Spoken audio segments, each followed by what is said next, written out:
Airport मालूम है ना तुम्हें लाइक एयरपोर्ट कहाँ पे है क्या airport Guys, we are on.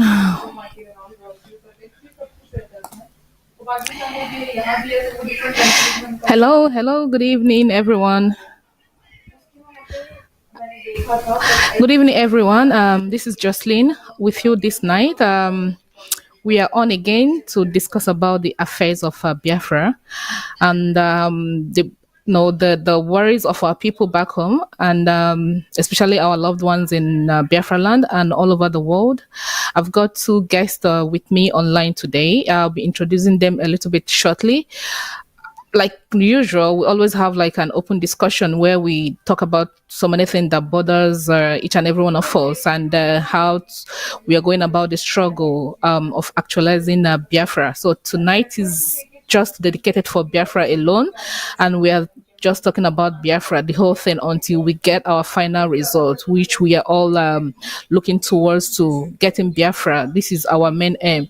So right now, also we're going to open the line in a few for a few minutes.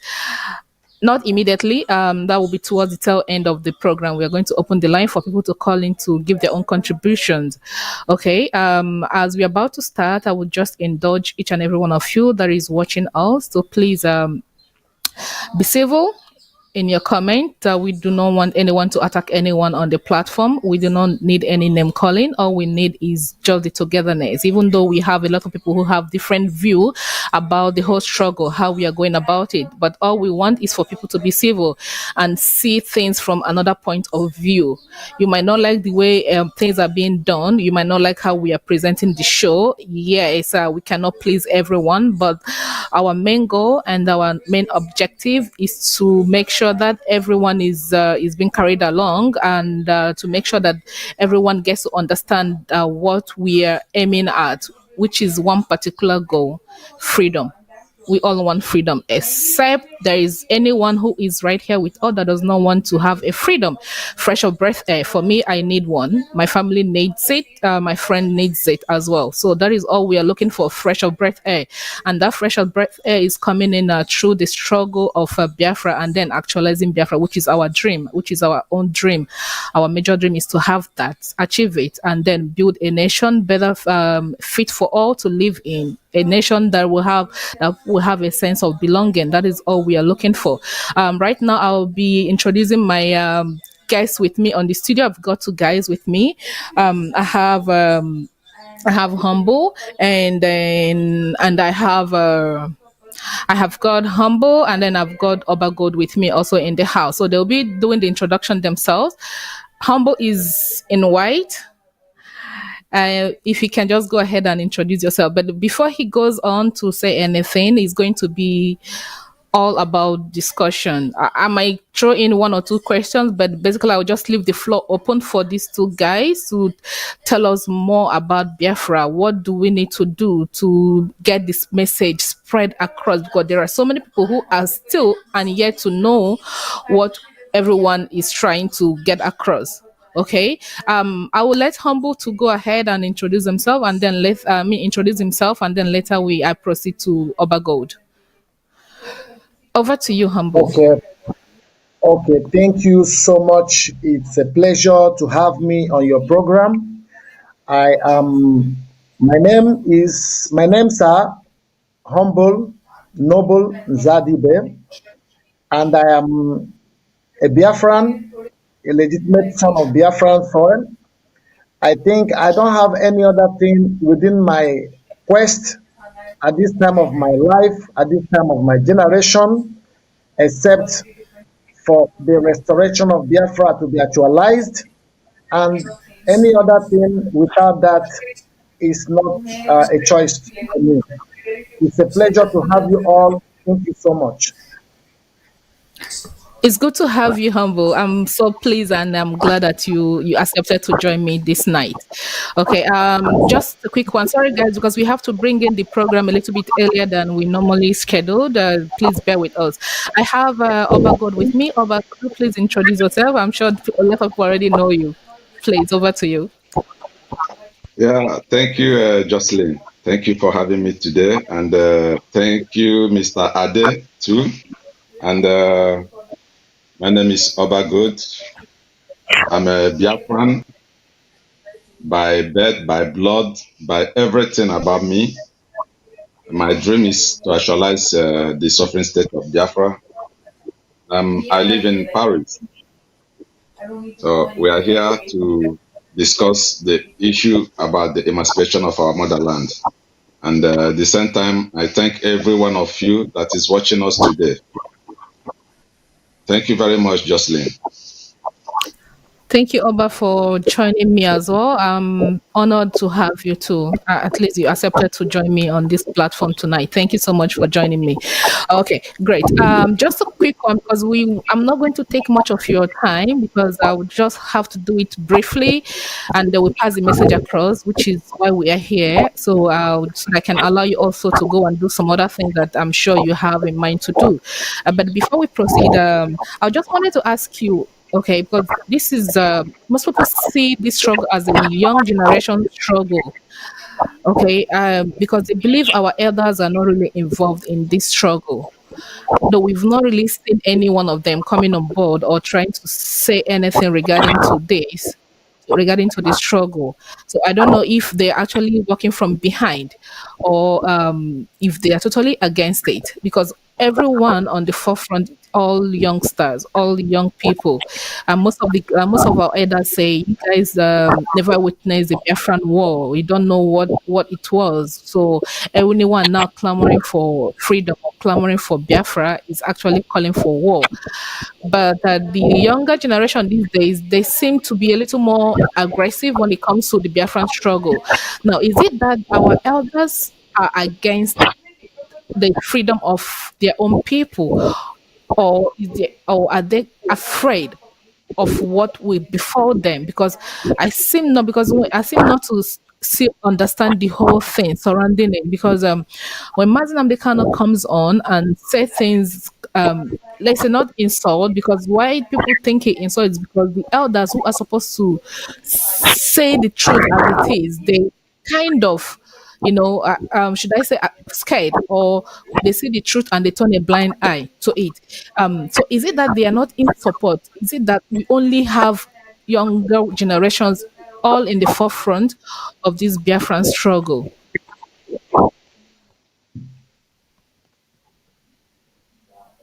Okay, Oba, Who? you may take over from me. Now I was referring to Okay. our elders because when I if you watch like if you watch the Odudua hours, they have elder people who comes on board to talk about the struggle of Odudua. Even though I don't understand the language they speak sometimes, but I see that they've got elders. They front the elders often, but our own Okay. is a little bit is a little bit thin of. I would say is like pulling teeth to have our elders actually come in the forefront, saying something about the Biafran struggle, like coming on board to discuss or even have like a platform where they talk about the struggle of Biafra, the concern of the people. Because how we're brought up is to look up to the elders, to look up to our elder, because we believe the elders, are people with wisdom and knowledge. So they want to put us on the right track, maybe if we're going on the wrong track. But these days we don't see that happening in the Biafran struggle, because Okay. all we see, all the ones I've seen so far, all young people. So is it that our people, our elders are not in support, or is it that they're afraid, or they're doing it behind the scene? Because some people, Okay. they ask questions. We don't see your elders. We don't see your elders getting involved. What is going on? Okay. Thank you, Jocelyn. I will likely very fast to answer you this. The issue of our elders, most of them are being afraid, and most of them also are in the struggle. Apart from you see a large number of the youths coming out in mass for this emancipation of our motherland. What happened in that very aspect is this. After the war or during the war, we lost the war, and they are always afraid. Some of them are always afraid, but I can assure you that the real people who fought this war, they are strongly in the forefront of this war. When you hear about our veterans who lead this war, or even to this moment, they are very strong and they're in the forefront of this. But the ones you can see speaking both sides of their mouth is the ones that their father compromised over the struggle. I can as well tell you this. During the time of Odumegwu, his reign, time, he called all Biafrans because of this very thing. 90% of them, they supported him for this freedom, but 10% or 20%, if I may say, they are the people who sabotage this struggle. And after then, they gain a very good appointment after the war. They are the people you see after the war. They will be able to be minister, commissioners. Their fathers place good positions for them because to reward them for their sabotage for their people. And the governors also, all of them are being compromised. They never know, and they never thought in their entire life that someone like Mazi Nnamdi Kanu will reign again. They thought after Odumegwu Ojukwu that Biafra is dead. And even if the time someone like Ralph Wazirike picked up this struggle, he finally, after his detention, he finally compromised and put something in his pocket. And he felt that this thing will be on political side. But nobody thought that Mazi Nnamdi Kanu will rise from the east again and speak more louder than ever. That is why you see them, some are watching to see if it is real. Some are doing it through the back door, but the real veterans who fought this war, they are the forefront of this war. When we are talking about our people, about this struggle, you can see when they interview the veterans who fought the war, who has the bullet wound, they always speak very tall. They always stand very tall for this, our motherland, because they love it, Biafra, with passion. So I can assure you that some of them who have never appeared in this struggle, who are trying to dodge or try to speak ill over this effort Mazi Nnamdi Kanu and the IPOB has ever made over a few years now, they are the people that was compromised. And again, our leader, Mazi Nnamdi Kanu, used to say, during the time of war, 1967, 68, 69, 70, most of our mothers, during the time our father left house, entered bush for this very war, the Fulanis and the Hausas, they went into Biafrans and they raped most of our people. Most of those children or those men of 70, 68, 69, most of them are Fulani blood. If you have a real blood passing through you as a Biafran, you must rise up because the danger is at stake. It's before us. So that is why I can assure you that they will join. Anyone who has never joined will finally join, but majority have joined already. Thank you very much, Jocelyn. You're welcome. Thank you so much. All right. Humble, would you like to add anything to Yes. that? Great. Please go ahead. Okay. I would say that he just said my mind. He just spoke my mind, and I believe that all he said are all correct because I don't see anyone that is a proud Biafran by root, by DNA, that will compromise anything in relation to Biafran rights or the struggle the Biafran population generally has gone through. All the things that Biafrans have gone through are something that is so horrific. After the Holocaust, Biafrans, and also I refer the Congolese as one of the races that have suffered Holocaust in this world. So with what he said, I am in support of what he said and I respect what he said. But the only thing I want to add here is this. There are people who don't have self-esteem, they don't have integrity, they don't have their direction. They don't have, they might be Biafrans, most of them that are Biafrans as well, who are misbehaving. I don't say that all of them that are not in the struggle will be generalized as people who are not born by our lineage as a Biafran. But I know that there are people who lack this direction. They don't have direction. They only believe in engaging themselves in controversies, confusionalists. So people who are used to creating confusion, you will see them in this struggle. So people who are also very weak in judgment, you will see them. And as well as people who are sabotaged by nature. So that is the people that I refer as the group that my brother said. That's all I can say. Okay, great. Going to the struggle and how far we've come so far. Okay, what Namdekano is currently facing, because there is a lot of backlash coming in from every angle. Like he did mention yesterday during his live broadcast, we don't know what he's going through. The when he tries to lobby and the enemies where he's trying to fight, to make sure things goes the right way. Now, talking about those enemies, we've is a kind of I would say it's something that is very disappointing that someone is fighting for your freedom, okay, and trying to fight the enemies outside, and now we are dealing with the ones inside. Okay, so there was a video I watched where someone was busy running insults and abuses and things like that. Okay, everybody have a freedom of speech and whatever you can do.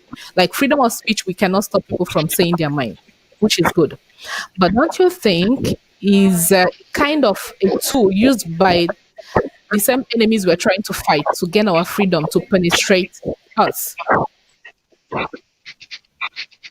Okay. You Okay. understand what I'm trying to say?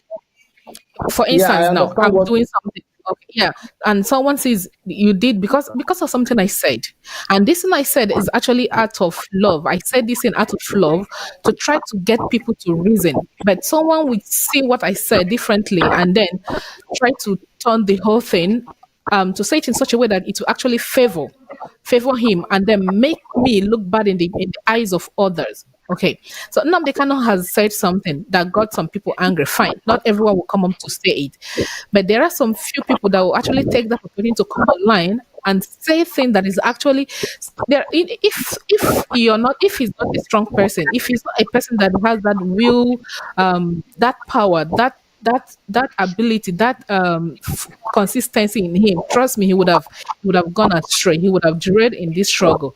There are so many attacks coming on, towards this one particular man. What is it with people? Why so much attack on one man who is trying to sensitize people to make us understand that we're actually in a deep mess? Okay, he says contribute for okay, contributing $1 is not a big deal. But have they also forgotten that this money, whether you contribute or not, but this money being contributed when he does his trip, when he goes to UK, when he goes to UN, when he travels to the US, when he goes to Germany, all these term meetings, they all require money. And IPOB will have to foot the bill. That I know very well. When you run an organization, okay, people will have to foot the bill. When you go out to do some meetings, they will have to foot the bill. But the people don't reason it in that direction that all this thing he does actually requires money because he don't do these things for money. So why would someone come online, try so much, so hard to tarnish the image of a man who is trying to fight and gain your freedom? Could you please throw light on that? Because me, I don't really get it. Because me, I feel that he should be given that maximum support. He might say something wrong that is not pleasing to people. He might go astray by saying some words that is hurtful to people. But can we all look at it in one direction? That what are we looking for? Is it the freedom or the money? What is it? What is the most important? Because now, what people see the evils, or mostly the evils, they see the evils that when the evils would prefer to die than to allow someone to take his or her money away. So this boils down to one thing. Why is it like that? Is it that we are too stingy to assist a man to get this freedom? Or is it the hatred and the jealousy? Because everything is not adding up to me. It is not adding up. So we just want to understand why this so much hatred and so much jealousy towards one man. Is there something that he has done that will make people to come on air or to come online to attack him? Because for me, I've not seen any person who has gone deep in this struggle than Mazi Nnamdi Kanu presently. I'm not talking about the previous one. I mean presently, who have drawn so much crowd onto himself, trying to make people understand that what we're into is a very big mess. I will leave it over to you. Be humble, you can take over. Okay, thank you so much. I I am very much concerned about what our leader is going through. It is always a very disturbing moment anytime I hear this kind of controversial discussion and discussion of reputation. But I trust my leader before I followed him. I know who he is. I My house is 10 minutes away from his own house, and I know how we are being bred up.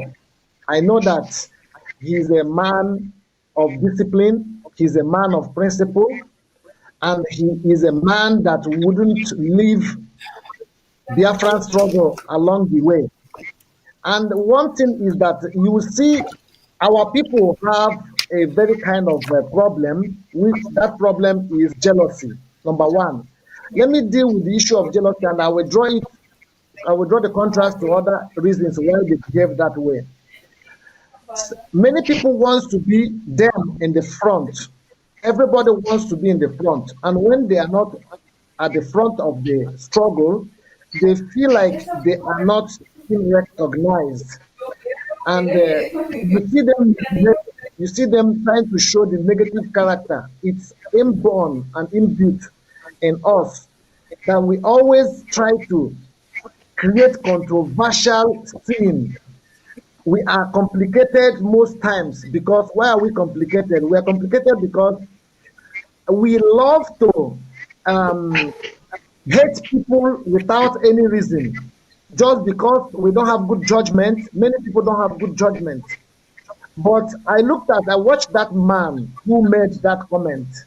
And when I finished watching it, I got a goosebump on my body, and not because of the statement he made. I got good pimples on my body that a grown-up man of that height that should be in the forefront more than we, that is supposed to be an elderly man, is not reasonable. And that reminds me about the saying that he said that why should some people speak to people somehow, or they say that you're speaking to others in a very wrong way. I see when people are not elder enough, you remind them to be an elder, you remind them to be disciplined or to be reasonable with some kind of words, because our people do not understand it in a very soft way or in a very diplomatic manners. Once you use diplomacy, they think that forming Americana for them. But once you use the right word that is properly applicable to that kind of behavior or character, that brings the narrative more closer to that issue to be addressed in that way that is supposed to be addressed. So, and you see them changing. But with that boy, I saw pictures going on social media. That boy is a mental derailed man. He is, I am not using a derogatory statement, but I don't think that that man is normal, because if the whole village will come out and trying to cut the hair of a man who is going mad, that means the person has a mad relative or from the lineage, because before somebody will become a mad person, the person must have a trace of madness from their origin. That is how we are in our land. We know if you do some trace, if you want to get married, even they say go and ask about this family or the family of this particular person. Find out if their family is one of those people who are maybe mentally derailed, or they have some serious problem. I see that that man has a very serious problem. If you ask him now, have you paid your dues? Are you an IPOB member? you will see that he is not an IPOB member. And you will see that he has not even paid one kobo. But he wants you to make account for him. And he is saying that they bought rice, and the rice they bought was sent to some places and was not sent to some places.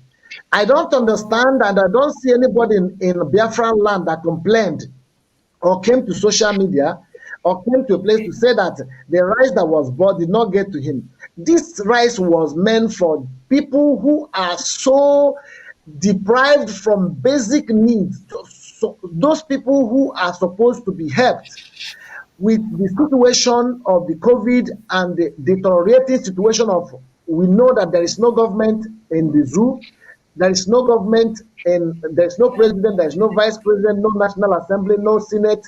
There is no existing government in Nigeria. So our leader who came up to help and assist poor families that need that help, you see the same kind of people will come out to talk. When you do, they say you did not do. When you did not do, they say you kept silent. So there are people you cannot satisfy. But we are doing everything, and our leader and IPOB are doing everything that God will justify our sacrificial endeavors. But as for our leader, I can attest for you and with confidence that he's a man to reckon with, and that is why I am behind him in everything he's doing about Biafra restoration. Thank you so much. Thank you for that input. Humble. Some people are thinking that your name is not really humble. So his name My is name Nze Adibe. Zadibe, yeah. They are. This is so controversial. Zadibe. There. Let me clear the air about that. Let me clear the air about that. Okay. I opened that Facebook years before I joined the struggle. That Facebook was even before, that Facebook should be 2013, 2012 precisely. And that Facebook has been there before I joined the struggle. And I started doing videos whenever I am at work and see some disturbing news. I start doing videos with that Facebook.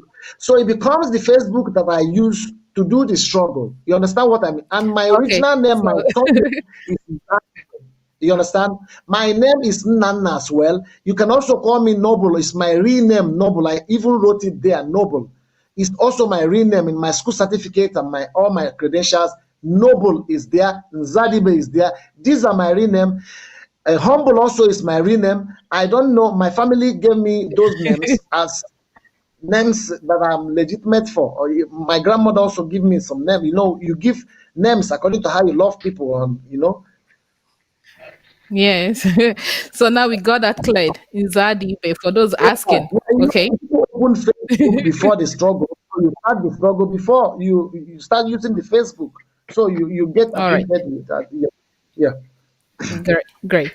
Oba, would you like to add something to what her humble said already? Yeah, I have something to add up. Already he said something very, very good. And what I have to say there is this. If nobody is complaining about Nnamdi Kanu, it means what he's doing is not good.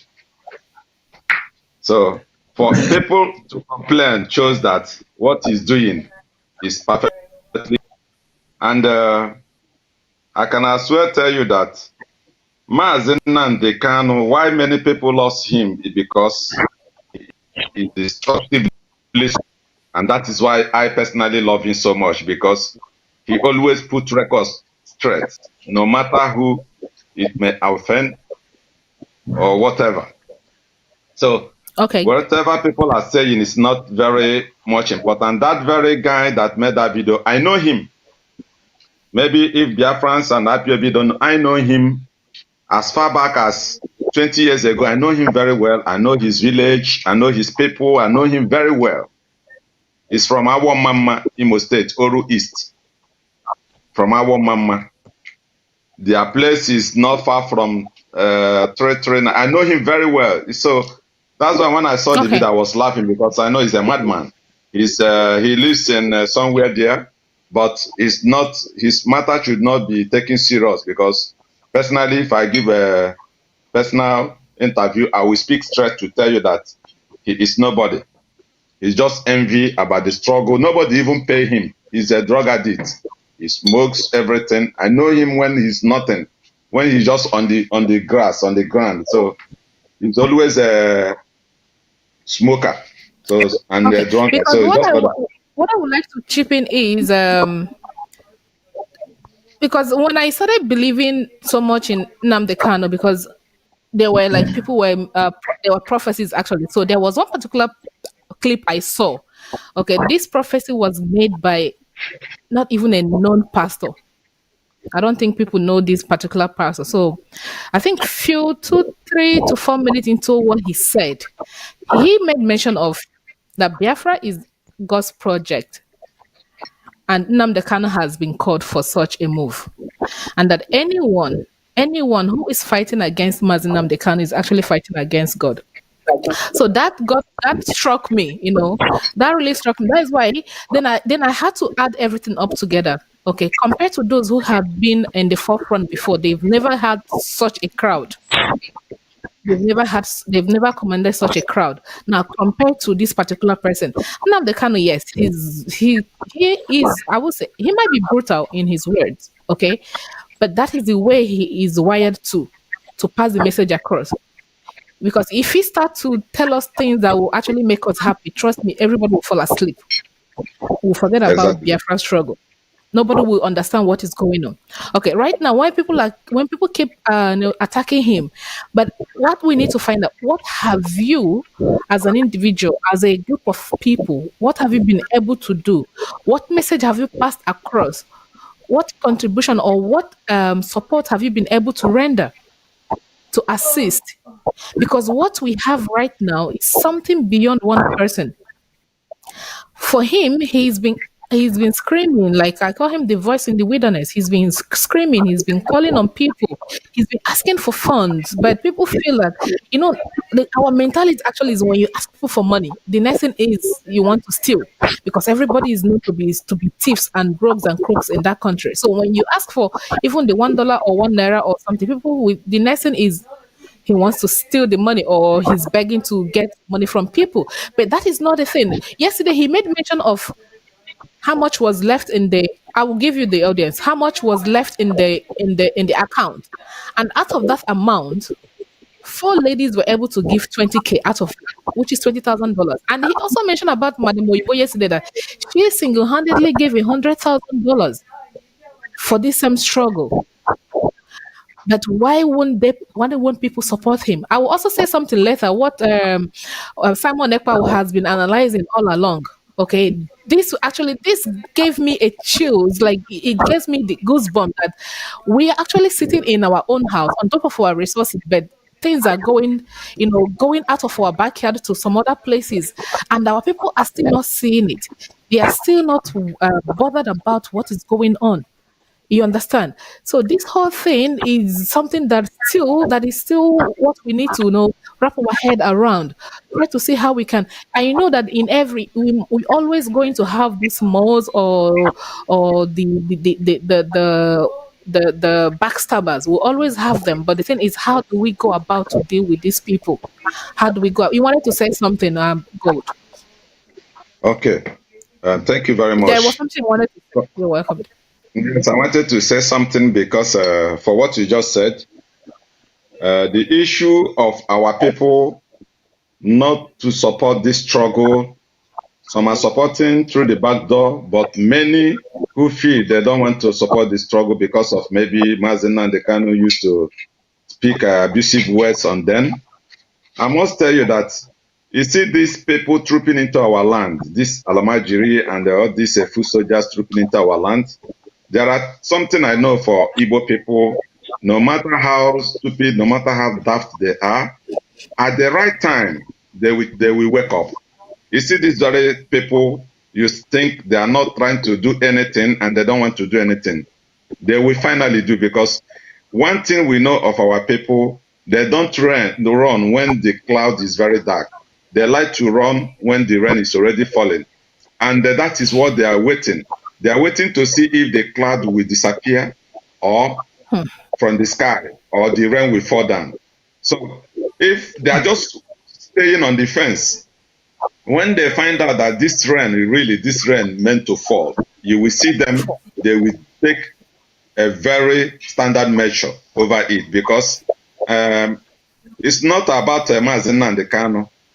This man has suffered too much. And if you look at our women, if 4 people can raise such money and one person can single-handedly raise $100,000, that shows you that they can do more. It's just like to start, because they are just watching. They have started watching Mazen Nnamdi Kanu, believing that the struggle will collapse like other people like Wazirike that finally compromised. But today, because Mazen Nnamdi Kanu is consistent and he meant what he said, he never tried to say the struggle is easy. He knows that it's a very strong journey, but he knows that we shall all appear in the same time and celebrate our freedom. We shall march. It's a must and it's a promise. So those people you see, they don't want to put anything. Don't worry. As I just likely said to you now, they will come, but they can come in a second after. You will see all will come. They will come in and do the needful. That's why Mazen Nnamdi Kanu yesterday broadcast said everybody should direct his donation to World Igbo Congress. He knows why he said that.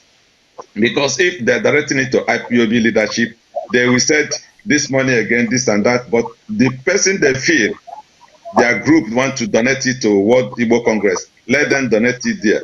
But I must assure you that nothing will happen in our land, no matter they have done it before, and they will never do it again. Our people are watching. Those people that is sleeping, they will rise up.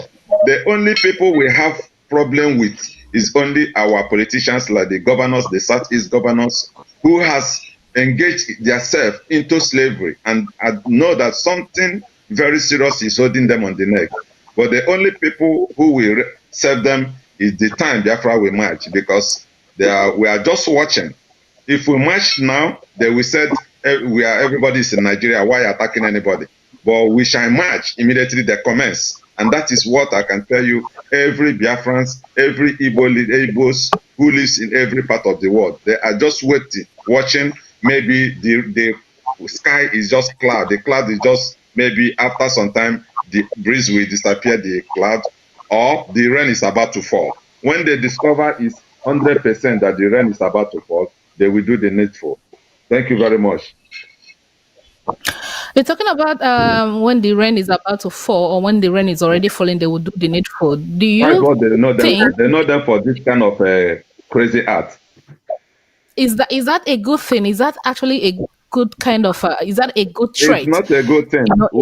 It's not a good thing. Until things get out of hand before you act. You say what? No, I said with what you just said now. Okay, we only wait for the rain to start falling before we act. Is that supposed to be? Not us. Is that what? Already with the IPOBs, we are very determined. Ever. I'm talking about those people who failed to do the needful to support Mazen Nnamdi Kanu over this emancipation of our motherland. That is the people I'm talking for, because majority of those people, they think maybe everything will go as usual. But when this time, you know, our people now always speak in proverb. They run for rain when they are already wealth. Their body is wealth. That is the time they start to run. They never run early. And that is a very big weak point for them.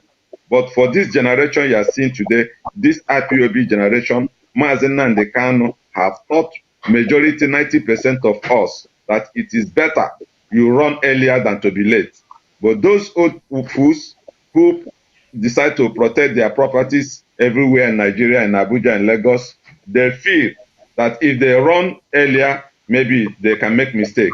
They are just waiting until the ball will hit on their head. That is what they meant for. It has been like that for a very long time. During the time of Ojukwu, we have this kind of people. Ojukwu was calling them, but can I tell you that most of them still remains in Kaduna and Kano until they died there. They were killed in Kaduna and Kano. But they have up to 1 month to come back. They have up to 2 weeks to come back to their motherland. But believing, because they think maybe just a riot or crisis, everything will calm down, and never calm down again until they were all dead. That is exactly the same thing our people and the same generation of that time, they are trying to repeat again. But this generation, I must assure you that we are far ahead of them. we will never be the same like people waiting until we wet all our body. That is the truth. Thank you. You're welcome. Thank you. There is just one personal question I would just like to ask you. Okay, Okay. to you, Okay. as an individual, to you. Also, the same question will go to Nzadi. But let me call you by your Igbo name. Okay, to you, you Oba and Nze.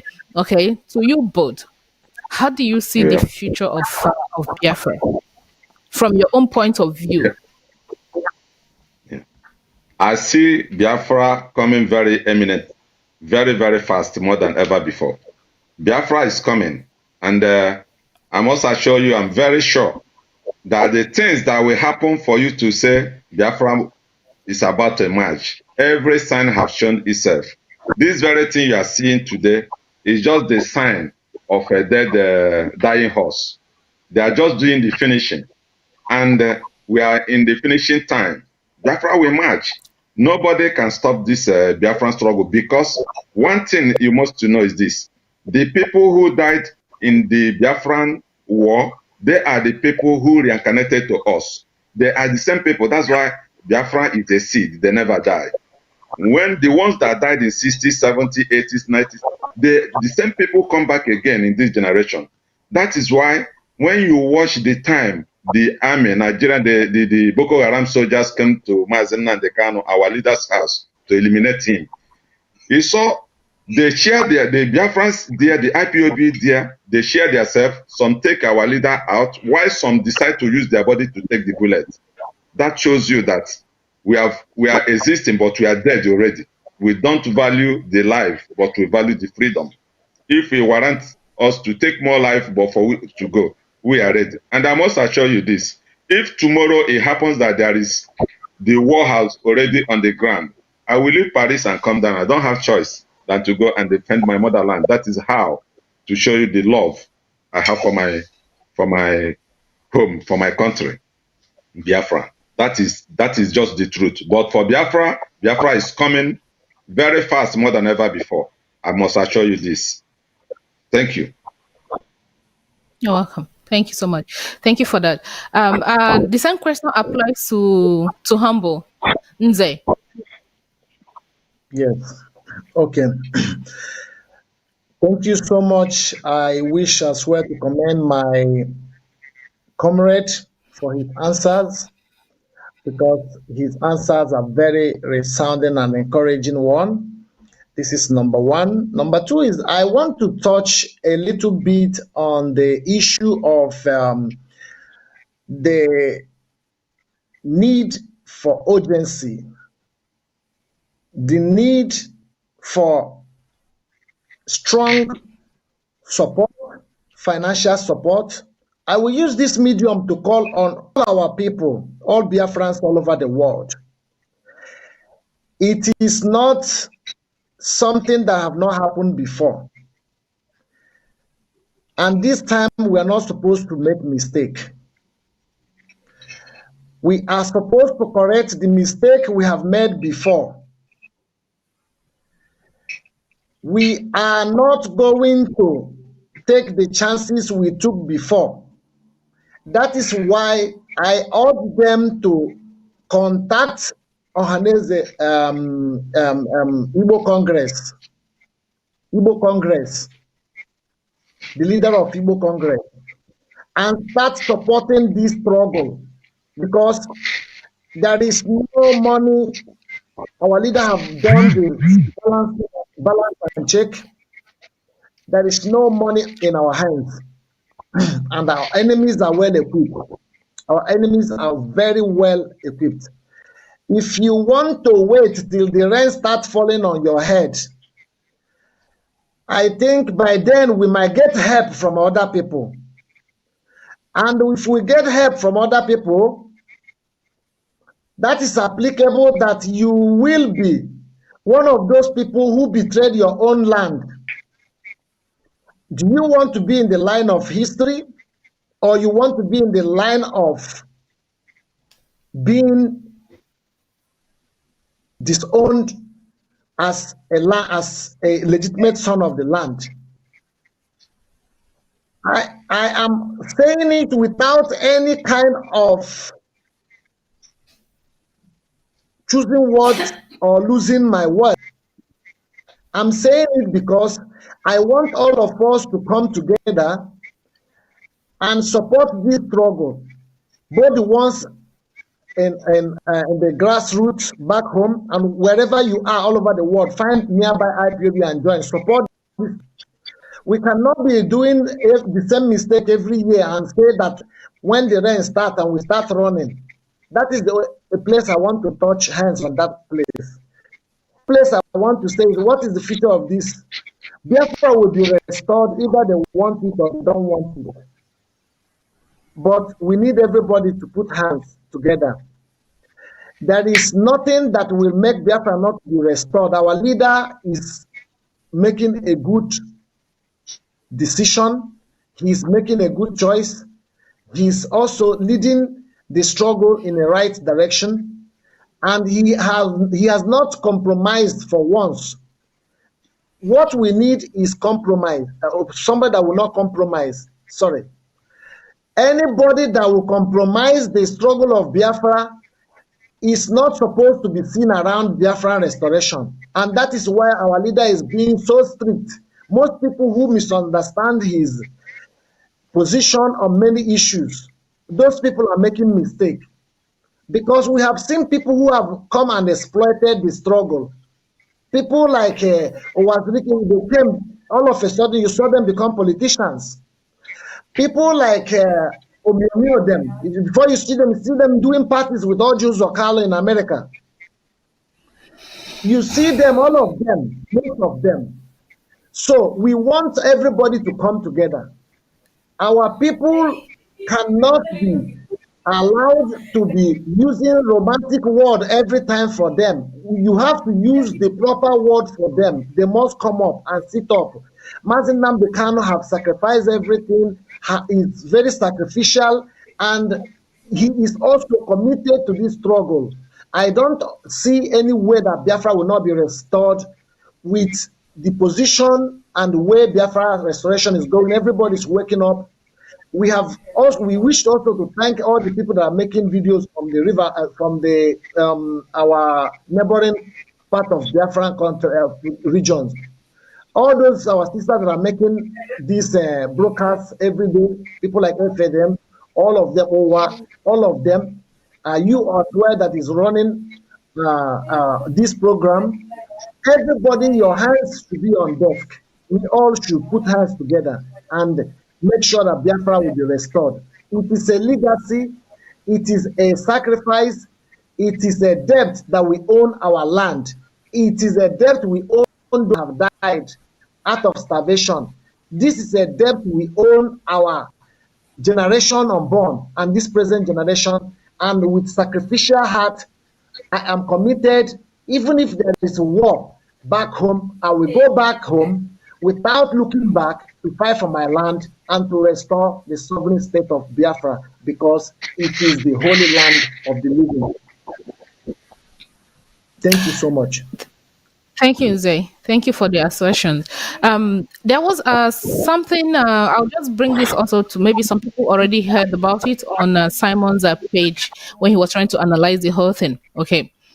There is a planned work of laying three they call it three gas fire power pipeline all the way from Niger.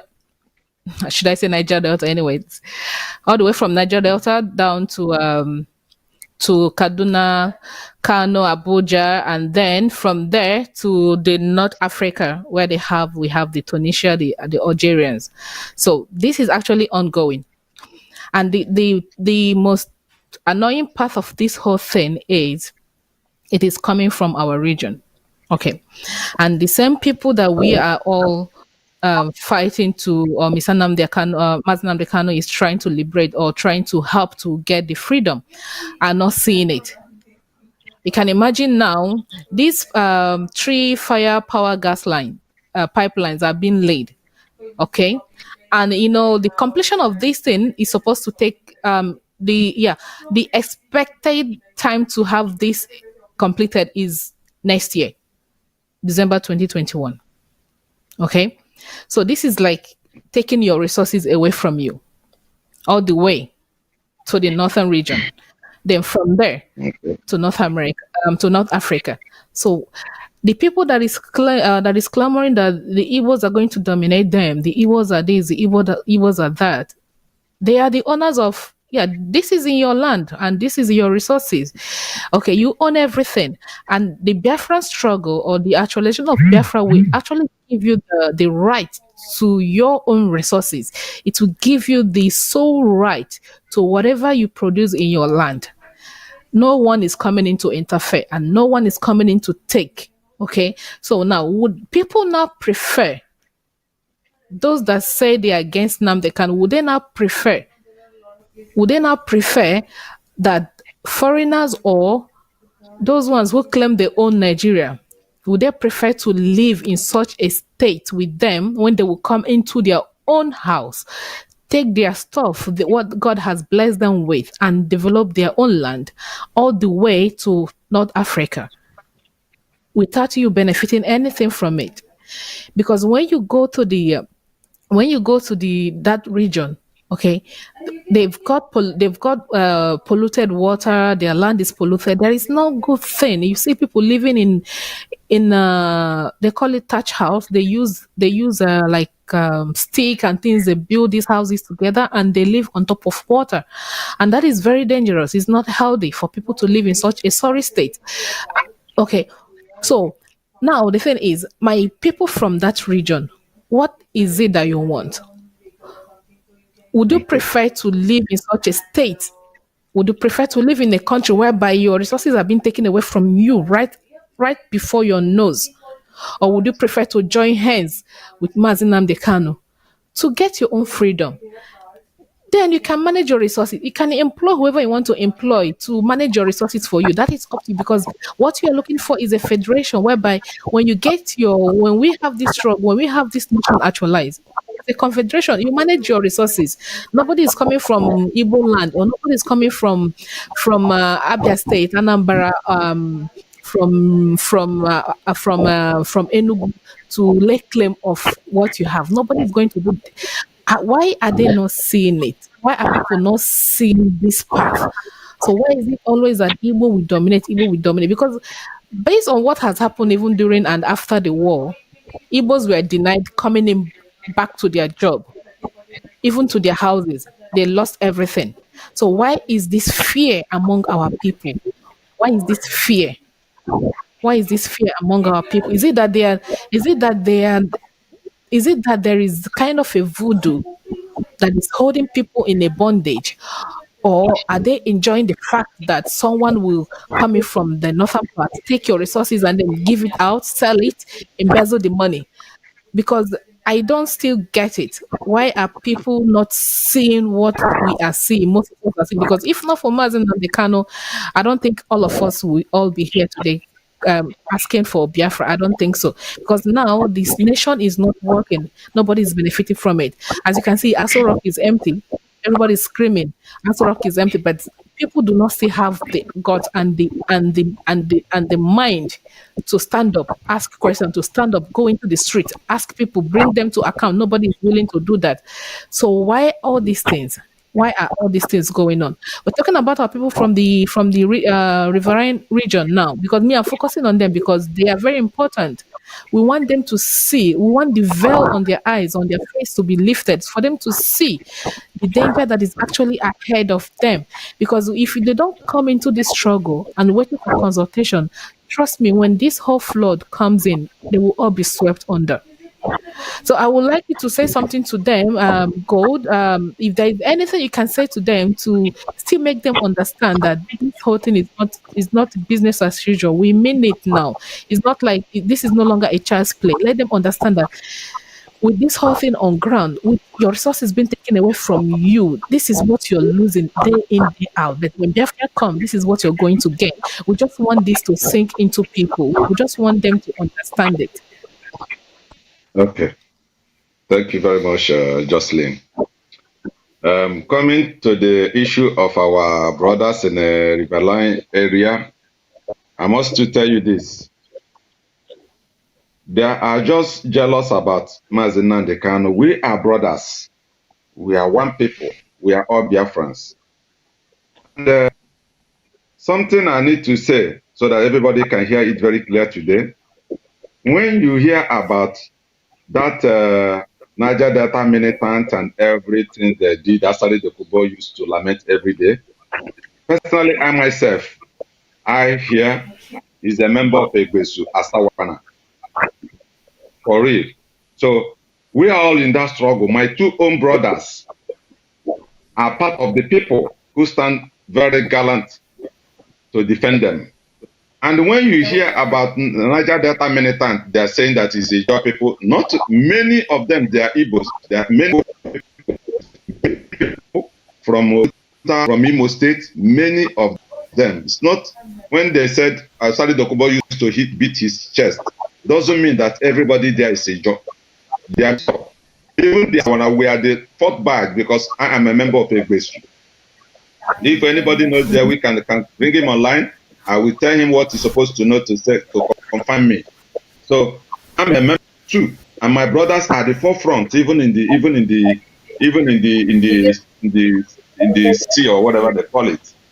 So what they have to do is they should keep the envy by the side and join, because the only people who can save them and liberate them from this problem, from this slavery they have been into for many years, is this IPOB, Mazi Nnamdi Kanu, and Igbos that saying that Igbos are domineering. No, not about that. Jocelyn, I must to tell you something.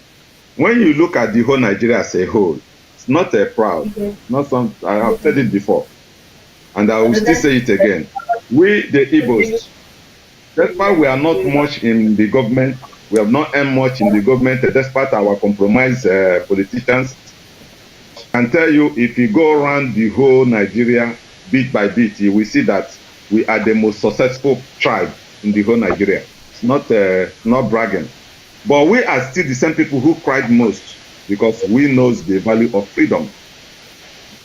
Because of freedom, we went to war. And because of the same freedom, we are still agitating today. So I don't see, there is no Igbo man who will live like the way those people living in that River area, the way they're living. No Igbo man will like to enjoy it. They will either die than to live that type of life. But when you bring this gospel of emancipation, gospel of freedom, they will say the Igbos are domineering. No, I'm telling them today, they should hide those feelings and come together, because that is the only way. When they not want to address themselves, they address themselves as Northerners.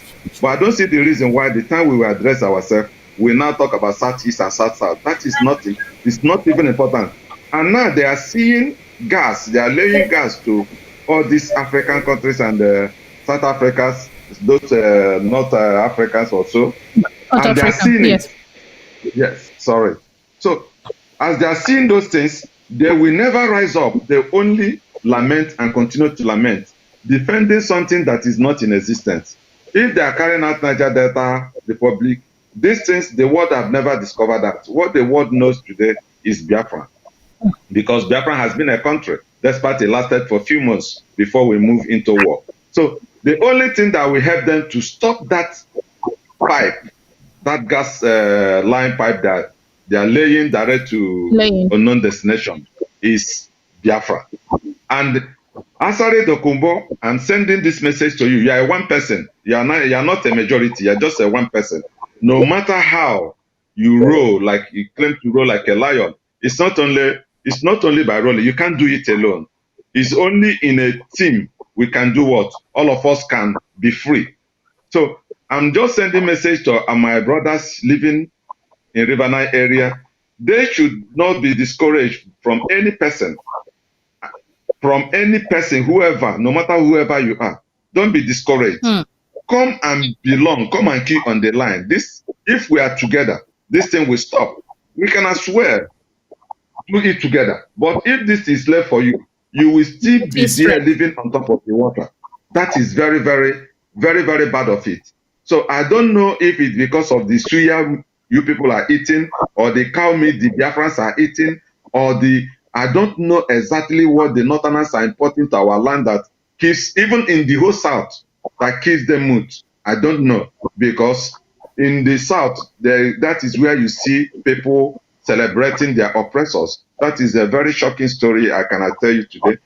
If they continue to sit on something that is not in existence, they will all perish. It's either they join to stop this very thing, because by 2021, this project of laying pipe, they To be will completed. accomplish it. That is a very simple truth. So Asari Dokumbo should put all his group, if he has any, because I know that many Ijos who knows the truth can believe on this very thing. The only solution, one solution, not two, not 1.5, is Biafra. It's either Biafra or Biafra. That is the simple truth. And anybody that is waiting special invitation to tell you that you are about to die, you need special invitation, that person is living in a denial. That is just, it's not even a human being. Nobody, it's not the time we will continue to talk about people who is domineering or who is not domineering. Mazi Nnamdi Kanu have come on air several times and said, when Biafra come, you will be able to control everything that is in your own area. Nobody, no Igbo man will come to you just to drag any pipe or any oil or whatever. You will do everything. Your resources, you will have resource control. I don't see any other thing you're expecting this man to say before you know that he is not there for you. In my own particular village, we have oil. I'm still oil landlord too. In my own village, I am oil landlord. People who come in my place during those days, that's why they finally stop, is others. And their place is part of Izombe. People listening knows the areas, and any Biafrans who knows these places will know where I'm saying. So I know everything about that because I'm still oil landlord too. So it's not only in that area you can as well say you have oil, you are Igbos are domineering. If you don't keep your envies by the side, this rain, this flood will just raise everybody out. And don't stop to live in a denial. It is not the safer thing for you to do. The right thing to do is this: let everybody rise up and speak in unison, in one voice. That is the only way. If we speak it in one voice, we shall all be free. But in different voices, the Fulanis takes advantage of every one of us. And that is what they meant for. Yeah. And that is what they have been doing, to divide us so that they will be picking us bit by bit and make sure that all of us are being consumed. So my message before I will drop for my brother to say something is this: let all the southern, the people they say they are South or the Niger Delta people to know that this is not the time of envy. This is not the time of living in denial. This is the time for everybody to rise in unison. Let's put a stop to this pending doom. Thank you very much. Thank you so much. Thank you, Oba. Humble, would you like to say anything? Yes, in the first place, I want to say something starting from the first issue you raised, and I will come to the second issue. Can you hear me, right? Yes. Okay. Yes. I would like to say something starting from the issue of the pipeline, and the second issue is the issue of their negligence over standing up for responsibility for the restoration of Biafra. First, the pipeline they are talking about, the northern region, as they said in one of the brokers that I saw yesterday, they said that 75% of the landmass in the zoo belongs to them, and as a result of that, they have a coastal line. That the coastal line that they have is the Biafran land, that is offshore. They refer it as the offshore, that the offshore belongs to them. So the Fulani nomadic Janjaweed, who are not even the native of West Africa, neither the native of Africa as a whole, people who came from between the Arab and the African region, And the people who don't have, they are referred as one tribe and another tribe from one generation to another. People who are ready to conquer everywhere. It is not possible in Biafran land. Let them go and find another place. It is not possible. They cannot do that. They are wasting their time. Why I'm saying they're wasting their time is because our land have been there for centuries, and we have been there for centuries, and we are Igbo. I bụ ndị Igbo. Onye ọbụla pụtara nọ si na ọ bụ ala Igbo ka ya manọ gị ya tie aka ya nwụọ Amadioha akụgbuo ya. All these people that want to come and take connect pipeline and exploit from the resources in our land are just people that have been motivated by all these fraudulent companies. These are all these companies that are running petroleum businesses in our land, who are being covered up by the enemies within. Those enemies within are our own politicians, who are giving them that help to move into our land to exploit us. So what I have to say to them is that it is not possible. If you put any pipeline there, we will cut it. We will cut it. Let them get the message very clear. I am not here to rub issues with powder. I'm here to tell you direct how it is. If they put any pipeline there, we will cut it. We will remove it. Our land is not a land to exploit, because we are people who owns our land, and we have the right to have a say in our land. But with the present situation with our brothers who are from the riverline areas, they should know that this is not the time to point fingers. This is the time to come together. You cannot be sitting down while we are losing lives every day. We are all losing lives. In Biafran land, we are losing lives from Delta to Anambra to Imo. The other day it was bombed in Imo.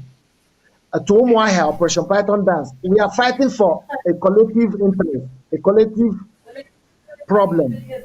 And you are expecting that we will come from the house to come and carry you from your bedroom to ask you to come and join the struggle. It should be a shameful thing. You should see that this is something that is beyond a reasonable decision for anyone to look at it and say, yes, that this is a very good character that is emulative. It's not an emulative character.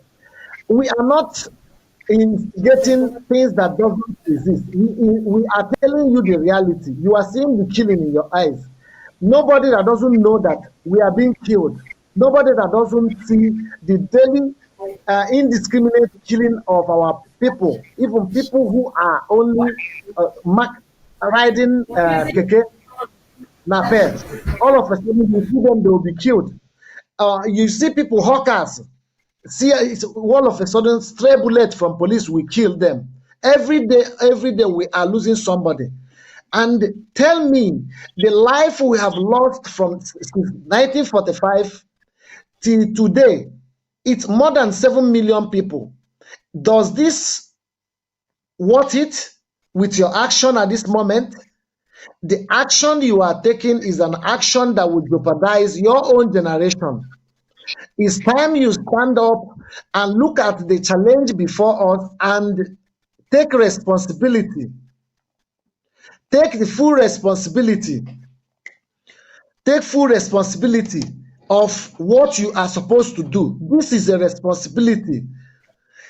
This is a responsibility that you must have to look at yourself and see that this is something that you are doing for yourself. You are not doing it for me. You are not doing it for another person. You are doing it for yourself. Fight for yourself. Rescue yourself. Redeem yourself from the impending danger that is before us. Everybody must see that this struggle we are in, that our leader have tried his best, and he is also trying his best to make sure that we have a pride of our own, a land of our own, and a home that we can call our own home. So it is a collective interest, it is a collective quest, and a sacrificial commitment. See yourself as someone who should rescue the coming generation and the present generation. Write your name in the book of history.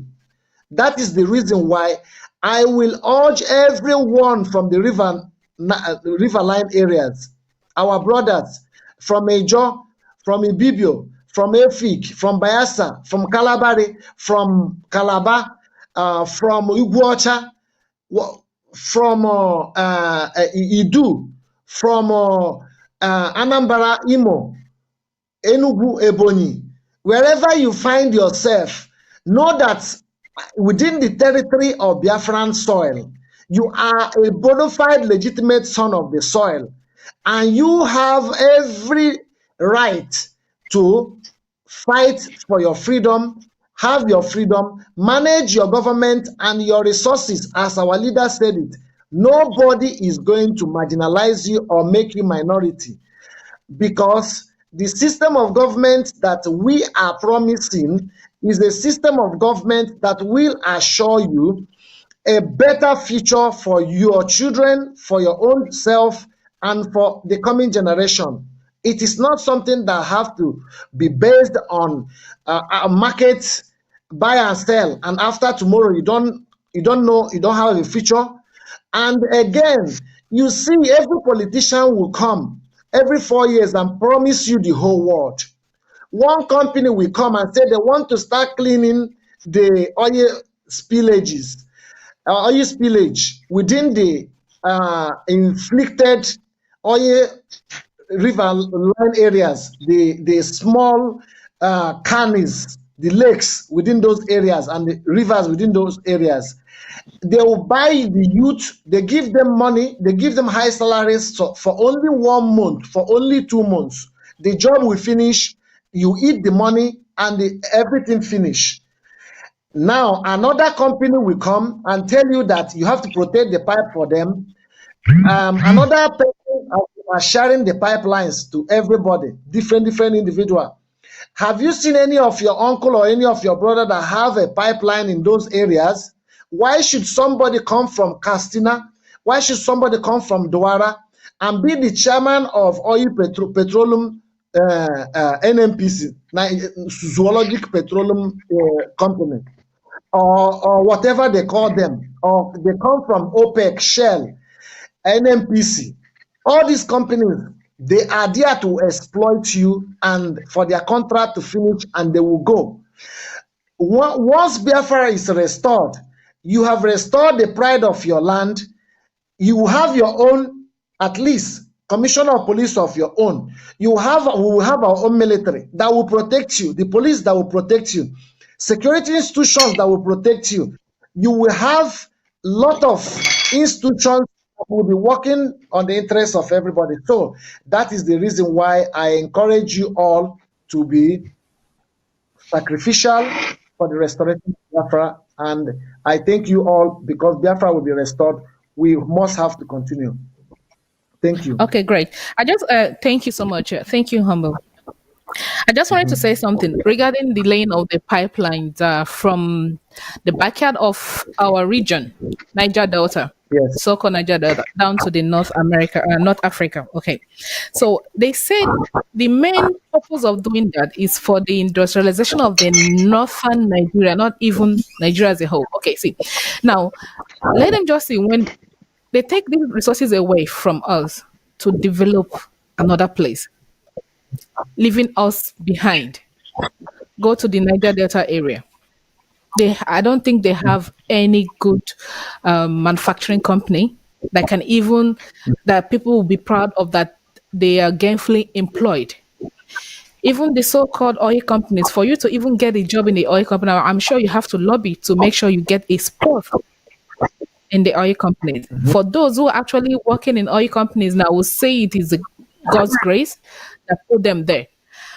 But why the result is a shameful thing that we have all this and our people are languishing in poverty, abject poverty. Their standard of living is beyond someone's imagination. Okay, there are people, when they go there, you will be marveled. You not even believe that people live in such a sorry state. in this present generation, in this time and age. Okay. So how can you take my resources and then you said it's for the industrialization of the northern states or the northern region of Nigeria? What about the place where these resources is coming from? What have you got for the people? Do you have any plan for these people? Do they even matter to you? Or you just come in, take, and then leave? So our people need to really wake up because this is not the time to be sleeping. We've gone above that. This is not the time to be sleeping or be turning a blind eye. This whole thing, this lackadaisical attitude of ours is actually getting out of hand. I don't care. It's always like that. Let them do whatever they want, as long as I can find food to eat every single day. That is all that matters. No, that is not all that matters. Life is beyond food alone. Life is beyond food alone. They shouldn't. That mentality actually need to be removed from our people. They shouldn't be thinking in that direction. It's not always as long as I have food morning, afternoon, and night. You're okay. No, you're not okay. That is not a life. Go outside the country, see how people are living. There's no. I'm sure you all are outside the country. You live in foreign land. You know how the people. You know how they live. You never see people living in such a sorry state in other countries. But where we come from, the reverse is the case. People are actually comfortable. You go to you build a house. You build your house in a water on top of water, and you're comfortable. They feel like as long as I've got a place to lay my head and sleep is enough. It's not enough. That is not enough. You shouldn't be living in such a state. This is what we all have to do collectively. I just pray that we have to rally around. Mazinam Dekano for this particular struggle. Okay, that is what we all have to do. We need to push him. We need to give him that support he needs. Our people from that region, please, they need to stand up. They need to see beyond their nose. They need to see beyond this 3 square meal on daily basis. They worth more than that. They're worth more than that. These resources, these natural resources, God has blessed you with it. It is yours, and you have every right to eat. Imagine when we get to Biafra, you'll be proud that yes, now I have access to my own resources. Now I can use my own resources to build what I want. I can live this sorry state of lifestyle. I can build my mansion. I can have a job in the Biafran company. Now my region can build factory. They can get people employed. Our boys will no longer be wasting their life. There won't be no more crimes. Things like that. This is what they should be thinking. We need to say this to them for them to start to be thinking in this direction. Okay, you have your pride. I'm a Biafran, yes. Now I have my country. I can work. I can do things that will get recognized. I can go ahead and build my own company. You have resources now. You have your hands on your resources. You have the protection. You have the power. The power will no longer be in the few. It will no longer rest on the few. It will now rest on the people. They have to think in this direction. We all have to think in this direction because once we get Biafra, trust me, everybody will be held accountable. All the governors, or if at all there will be governors, whoever that is going to lead, whoever that will be in power will be accountable to the people. People will have to hold them accountable for whatever they are going to do. This is where they need to focus the attention to now. Forget about the backbiting, the hate, the jealousy. We don't need it. We need to come together. Collective effort, togetherness, unity is strength. We need this unity. We just need to break away. Once we break away, then you can manage your resources the way you deem fit. That is all we want. Forget about Igbo this, Igbo that. Igbos are not in for that. They are not coming to dominate you or take over your land. No. Our land has already been taken over. For you to sit in your house, someone comes from the north and take your thing. That is domination. You cannot even say anything. Power is in their hand. They have got the power. They've got the military. Everything is within their own reach. But we do not have such. Okay? So what they need to do right now, go around, gather your people, support this struggle. You might not be a member of IPOB, but support to be free. Support to liberate yourself and your people. Gain your land back to yourself. When you have the land, you're free to do whatever you want in your land at your own time and at your own rules. You have to apply that. So they need to start thinking now in this direction. This is because people are tired of living outside the country. Imagine you have everything at your beck and call. It's as if you don't have anything. How long are we going to continue running away from troubles? How long are we going to continue, to run away from the issues at hand? We cannot continue to run away because one day you still have to go back home. We do not own where we are right now. Other people made it the way it is, and we are enjoying the dividend of it. The good life, constant power supply, water facility, everything, is at our beck and call. This is what we want. We want to replicate such a life in Biafra. But with the system in Nigeria right now, they will not allow you to do that. You will not be able to do it. So every people calling for Mazin Amdekano to go join politics. Those that are fighting for Biafra should join politics. Trust me, once you join the politics, the system will still mess you up. Because I think there is something around that system that once you join into that system, once you bring yourself to join the system or to try to go into the politics, there is this thing around it. That thing will still mess you up. Then whatever you believe in will just go down the drain. And you see yourself behaving like those that you're trying to liberate others from. So politics is not actually going to work. Restructuring is not going to work. Let them give people what they want. The younger generations are now crying for freedom. So freedom they need to give. We are not asking for war. Nobody's asking for bloodshed. We only want a peaceful disintegration of the nation. This is what people are asking for. So they should just go ahead, listen to the voice of the people and save more life, except they are gaining so much from the blood of innocent. If this is what they actually want to hold on to, then they will have to answer to the supreme being someday, sometime. And it is not far from now. Okay. So I don't know if Mr. Ade can hear us. Maybe you can take few calls because some people were asking for the numbers to call in. Maybe we can take some calls and then get people's contribution to that. Is there something in Oba and Humble? Is there something you'd like to say? Yeah, I have something to say before we expect a call from our viewers. You see, there is something very, very straight. You see, during the time of Biafran struggle, the Biafran war, only Biafrans, only majority, let me say 95% of people who fought this war are the Igbo extraction. But we have our brothers in River Nile area. And even in Biafra land, the Igbo extraction, there are still people who did not fight, who choose to sabotage the struggle. And why everything, history always repeats itself is this.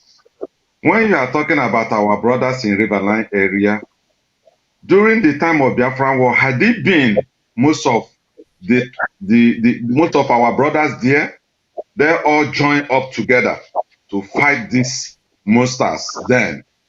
By now, maybe we would have achieved our aim. But why we lost this war is because 90% or 95% is only Igbo-speaking tribe. That is only way. We find it very, very difficult because they were told a different thing and they were having a different grudges and they left us alone to face this very thing. Now, the same thing is about to repeat itself again. The same Igbo extraction have woken everybody up. Every tribe, everybody has woken up again. And we're still finding it very difficult. The same thing, the same time, over this, our brothers. And if they just keep mute again, we will fight it, but one thing is assured, we will never, ever lose it. Because nobody who kills your father will come and kill you again. This very moment they are killing, they are just killing for the moment. We shall all give them the equal measure they deserve, no matter whatever. So, but the best way is for them, our River Nile brothers, to correct the mistake of the past and know that we are one. We are one. And we are very resolute. We, the Igbos, are very resolute over this very Biafran of a thing. When you ask Ijoma, like Asari Doviko used to say, the only solution is Biafra. The only solution for children is Biafra. But the question is this, after saying all these things, lamenting all these things, what have you done to push this struggle front? Even though Mazi Nnamdi Kanu is not doing it the way you want, you're supposed to put it the way you like. End of the day, we are only having one aim, one goal, is just our motherland. So it's even better he starts his own, and we see that he's coming on reality side of it. It doesn't matter that you must join IPOB. Even though he doesn't join, he never join. But what are you doing? Magnus Oraka used to complain, people insulting, and their tribe don't used to insult, and this and that. You know, if is it not from Urobo like Magnus Oraka, if is not even having mercy for anybody who is fooling himself. So this is not the important things. Let him too go and join something. If he can put even 100 people together and speak for one voice of what they believe for. Not everybody trying to bring Mazi Nnamdi Kanu down first before they can start afresh. It doesn't work like that because we have passed the Rubicon. We have passed. We are very far ahead, never to think of coming back. So anybody believing that Mazi Nnamdi Kanu should bring the struggle down and come back to discuss before we go again, that person is not saying it right. But I'm only using this moment to pass a little message to my River Nile brothers. Don't let history repeat itself. We lost Biafra war because we fought it alone. Had it been you people join hand, I bet you the Nigerians could have not won this battle. It could have been more worse than before. But today again, they have come again, the same thing, the same time, the same way, and you people are still taking yourselves out of this. If we fight it again, you people will lose it. So it is real time to do it. And nobody should ever blame Mazi Nnamdi Kanu. He has done on everything he can do on his own capacity. And I'm very grateful to him and always give him my respect for the effort, because nobody knows that Biafra struggle we push to this extent. Ralph Wazurike pushed it, come to London to pay for 3 months Radio Biafra, and he felt that they will use it for politics. And when he discovered that the politics life is not in the blood of Mazi Nnamdi Kanu, he turned and became a saboteur. Went there to take what he think he can take enough, and after everything, he placed myself as a indirect political structure. And why some elders who rush to come and see Mazi Nnamdi Kanu, they thought they will be pushing to politics so that IPOB will be on political side. When they discover that this man and IPOB leadership meant what they believe for, they are now turned back and become enemy. But it is not the right time for us to be sharing enemies, because we are only having one common enemy. These enemies have killed our mother, they have killed our father, they have killed our children, they have raped our mother, they have raped our sisters, and they are still killing us. Not even us. Our leader said any woman tying 2 pieces of wrapper is a Biafran. When these monters came down, they will never say, Ijo go one side, Igbos go one side, this go one side. They see us together in terms of killing as Biafrans. But when they want to take what belongs to us, they will separate us and say, you are South-East, you are South-South. They will come personally and intimidate you people, take what belongs to you people. Even in this struggle, the people who are supposed to cry more than every other person in this struggle is our brothers in River Nile areas, because they are the people suffering very much. I have been there. I have seen with my eyes. People who have not been there have they see everything on the internet. These people are living in a place that it's not meant for human being to live, and they are the place everything is coming, every resources is coming. So they're supposed to be at the forefront of this struggle. They're supposed to be at the forefront. Even no matter how Mazi Nnamdi Kanu does it, they're supposed to even appreciate it and they continue. If there is any mistake, because he's not a perfect man, Asari Dokubo can as well corner his voice and speak to leadership. The only thing worrying them is this. Mazi Shemefo said, this struggle will never see corruption. They thought that immediately you are an IPOB member or you are into Biafra struggle, you will see what is happening at the table. The table is far beyond their eyes. They want to see the last strength of IPOB. And immediately, I must tell you, immediately they see it, they will destroy the table. And this table has been in a hiding position they cannot see. The only thing we want is speak Biafra. Don't think about where is the center. The center is their problem. They want to be a member of DOS. They want to be a member of IPOB leadership. And immediately they come into this leadership issue, they are like virus. They will corrupt it.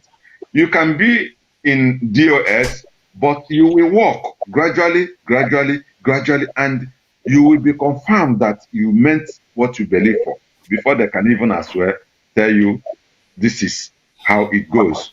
That is the only thing. But the job, okay, look at Mazi Simon Ekpa.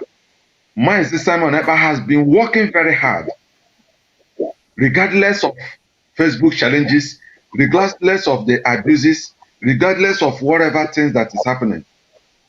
He is resolute and he meant his belief. He stands for his belief. Nobody is not interested of where is the leadership? How can I see the leadership? How can I be on that table? It's not the problem. Only one thing he knows is how can we achieve Biafra? Let me be doing it this way. This is my own quota I can do for my people. That's how it goes. It doesn't, like Magnus Oracle always look on section, what they call it, the sessions where people comment sections. If you are doing video or like now we are saying something, people will come there with fake account, with real account, and say whatever they think they know better. It doesn't matter. You can't change your belief. Even as we are doing it now, some people can come there and say, please shut up, Biafra is dead, Biafra, no. But those things can never change our belief. But when he says this to Magnus Oraka, he pick an offense and believes since they have insulted him, he have to break the glass. The same thing with other people who always sit on the fence. So I'm calling the same people I've just said before, our River Nile brothers, come out in mass and be at the forefront. We are one. But one thing is assured, without anybody, without them, Biafra will be restored. Because we love Biafra with passion, because our mother died for it, our father died for it, our sisters and brothers, our children, all died for this struggle. That is why we reincarnate again to achieve this goal. But one thing is assured, Biafra shall emerge. That is what I have for them before people can come in to comment. All right, thank you. Thank you. Just a quick one. For those who are willing and interested to call in, the number is already pinned down on this comment section.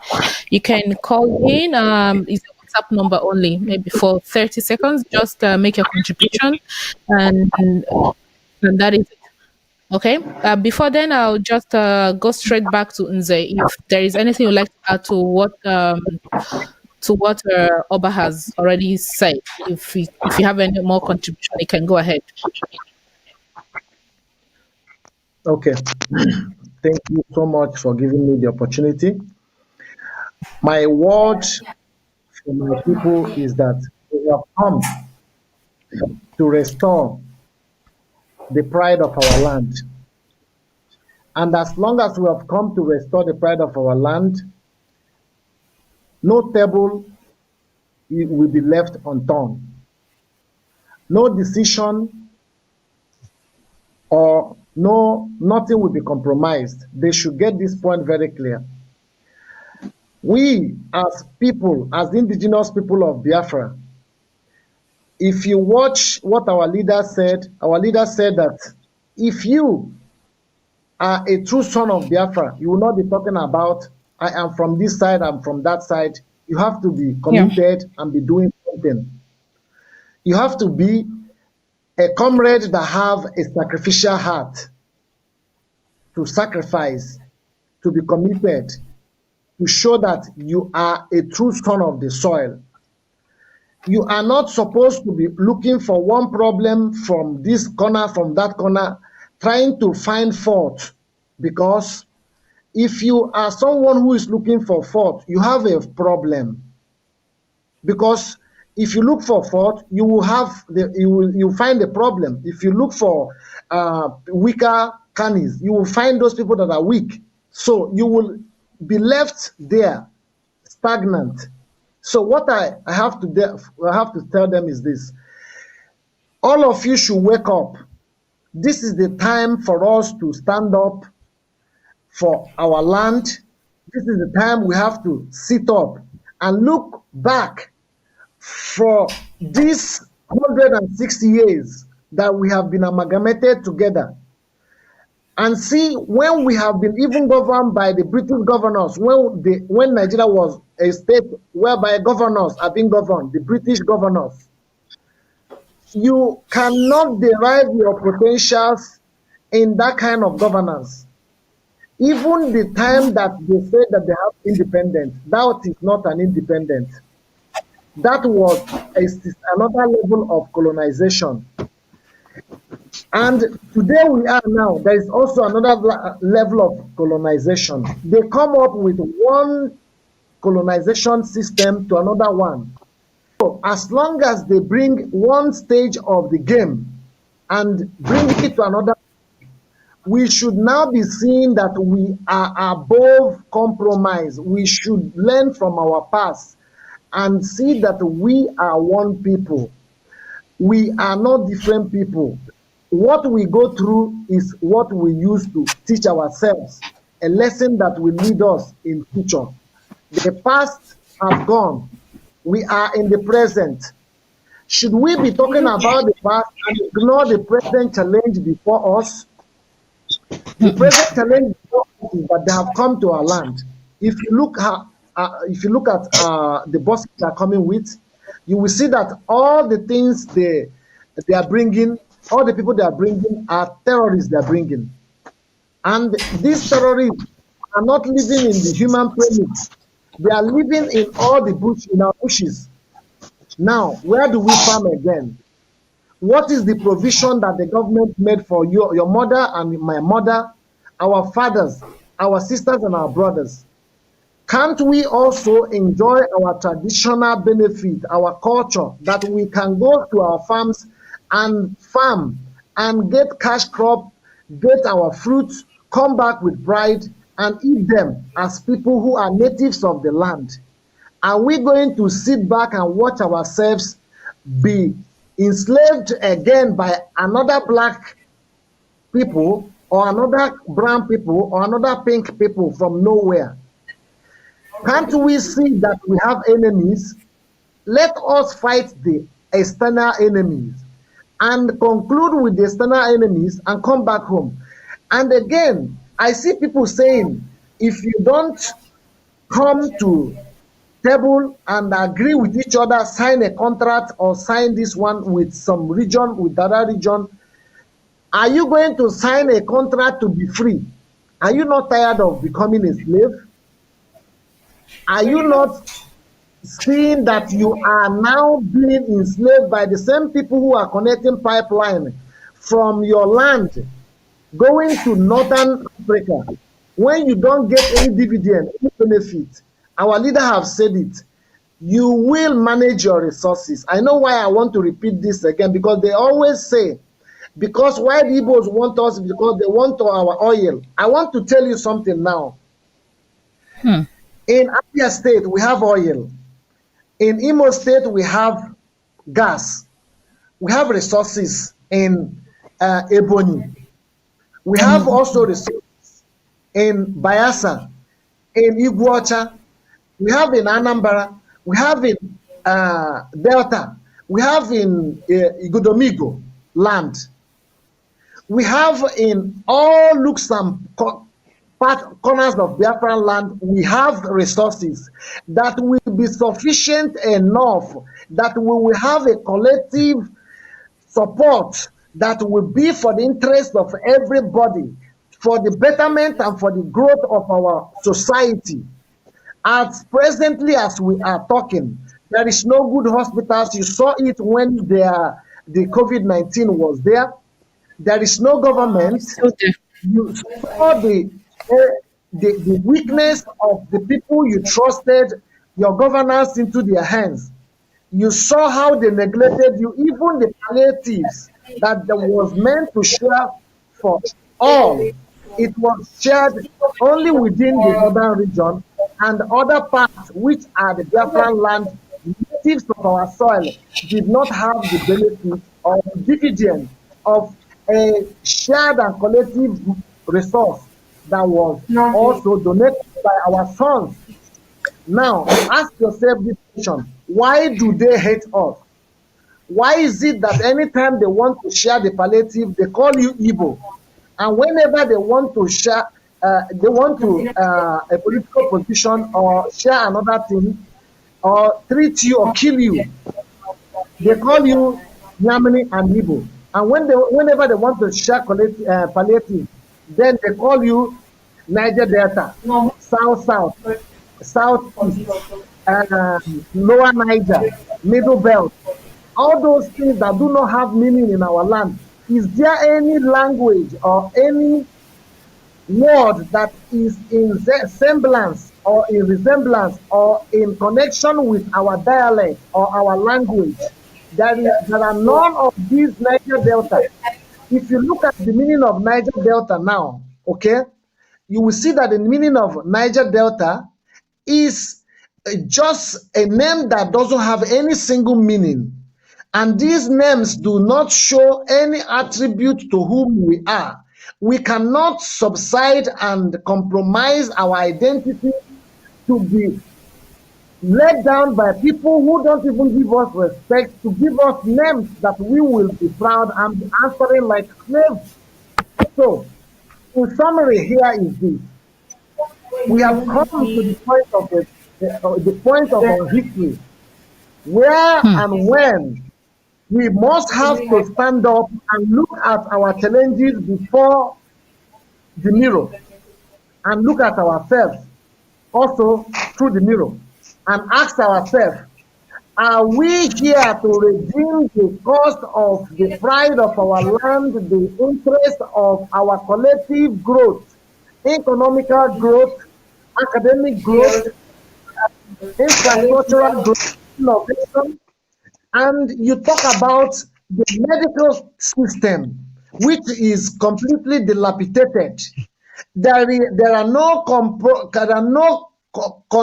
collective interests within the Nigerian state that will protect your interest and my interest.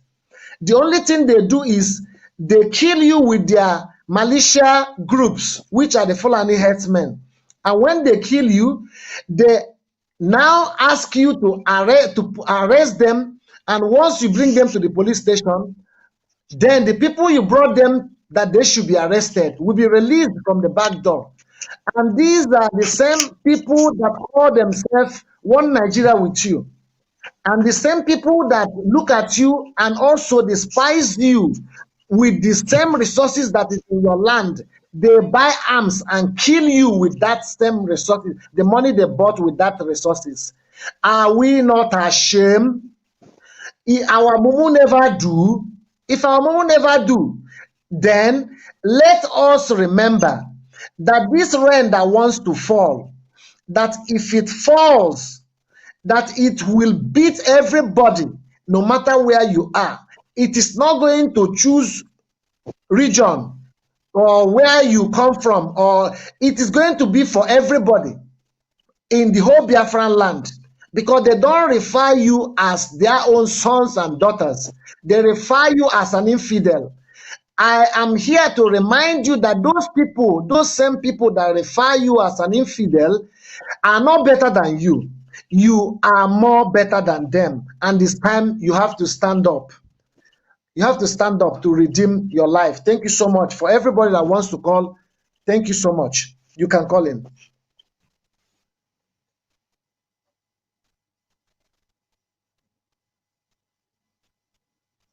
Up the program in the next a few minutes. I wasn't even expecting us to stay to this long. Okay, just like you said, when the rain falls, it's going to fall on everyone.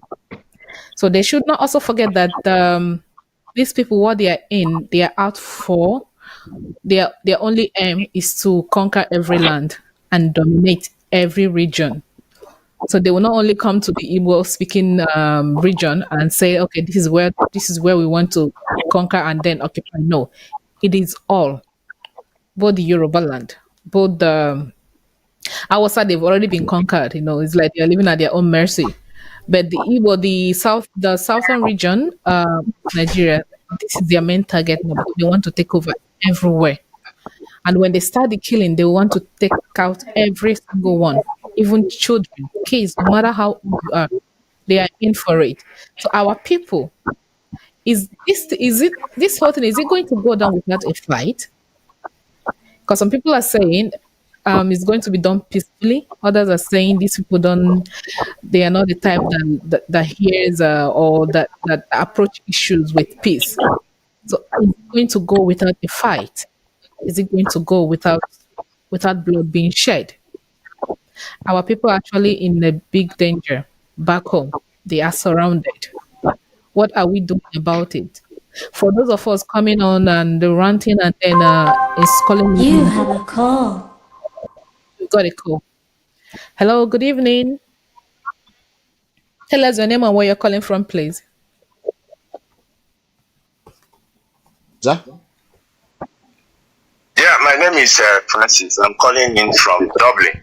And I've been following up the discussion about the actualization of Biafra and maybe Odudua. And the issue is about the different groups and their divergent views. Well, we should understand that the problem we have at hand now is about whether we want to be in Nigeria or whether we're going. It is obvious that, look, Nigeria is not the way forward now because we are not one in any way. Like we are on lockdown now. I keep saying it. I say we are on lockdown.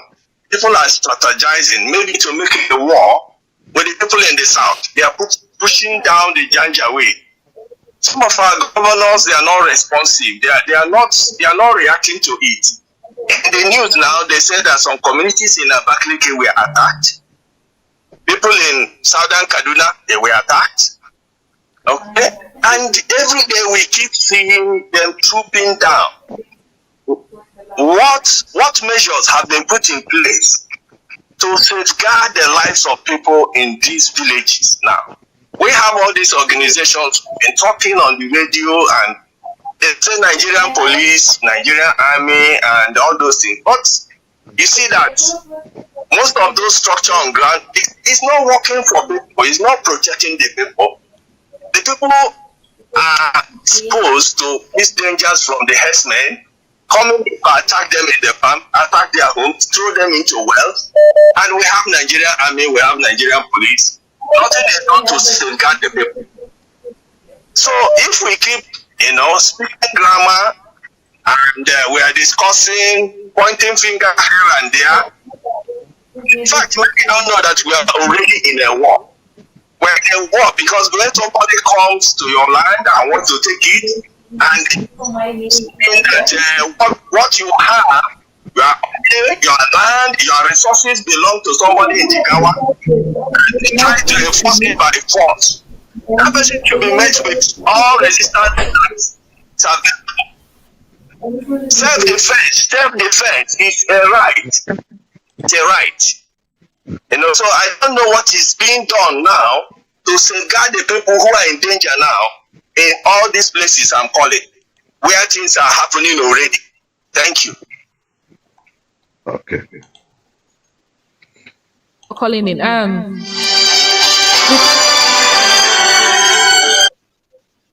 But you want to say something? Yeah, I see you raising your hand.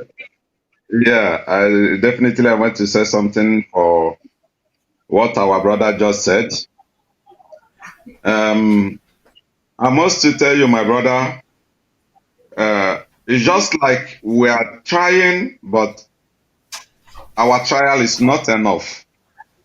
When you look at that geographical space called Nigeria, you can see without being dicey that the only people who is speaking out seriously is only the IPOB. They are the only people who have been crying for a very long time. They are the only voice, right, shouting from the wilderness. And when you talk about the people trooping in the south, our brothers, Yoruba brothers, they have not done enough. They have never convinced everybody, every Satanist, that they really want to check out of that country, that contraption. The only people who is crying seriously about this freedom is only the Biafrans, not even the Biafrans, but the IPOB. They cried most. And they cried, they are the people dying, they are the people standing before their enemies with bare hand, and they are taking the bullets. Now, that is what I'm saying. Some people can say, we come on social media to complain and to say a lot of things. Yes, we can say, someone can say, yes, we are saying a lot of things, but that very thing we are saying is because people who are supposed to wake up have not waked up. Yoruba brothers, they have no wake up on this struggle. They have never one day rise and do a very massive protest. They have never rise, and their voice have not been heard. Despite that, nobody has stand very tall to say, I am the leader. They have never gotten their leader who will be at the forefront of this. Maybe most of them have this freedom in their mind, but because of they have never seen any of their leaders. Thank you. Okay. Let's take the call. Hello, All good right. evening. Okay. Hello. Good evening. My name is John. Good evening. Hi, John. I'm from Abia State. I would like to talk to my brother with T-shirt there. I would like to talk to him because last time I saw him when he was saying something about Magnus Oraka. The way he talked about Magnus Oraka is not good, my brother. Let me tell you one thing. As we in the Igbo speaking area, we need to come together with the people you call Niger Delta. We need to come together and sit down and know what is the problem. When we know what is the problem, then we sort it out. Then we put it in writing. They will come up, then we come up, then we agree together before this Biafra will come. One person cannot bring Biafra. Only Igbo cannot bring Biafra. Niger Delta cannot bring Niger Delta without the cooperation of Igbo. And the whole tribes will come together and put something down by agreement before this Biafra will come. If you are talking that, if you are saying things that let them come and join Nnamdi Kanu come and join. Let we the Igbos go to them and sit down in a round table and discuss it. Then we put everything in writing before it will come. Without that, Biafra will not come, my brother. Let me tell you one thing.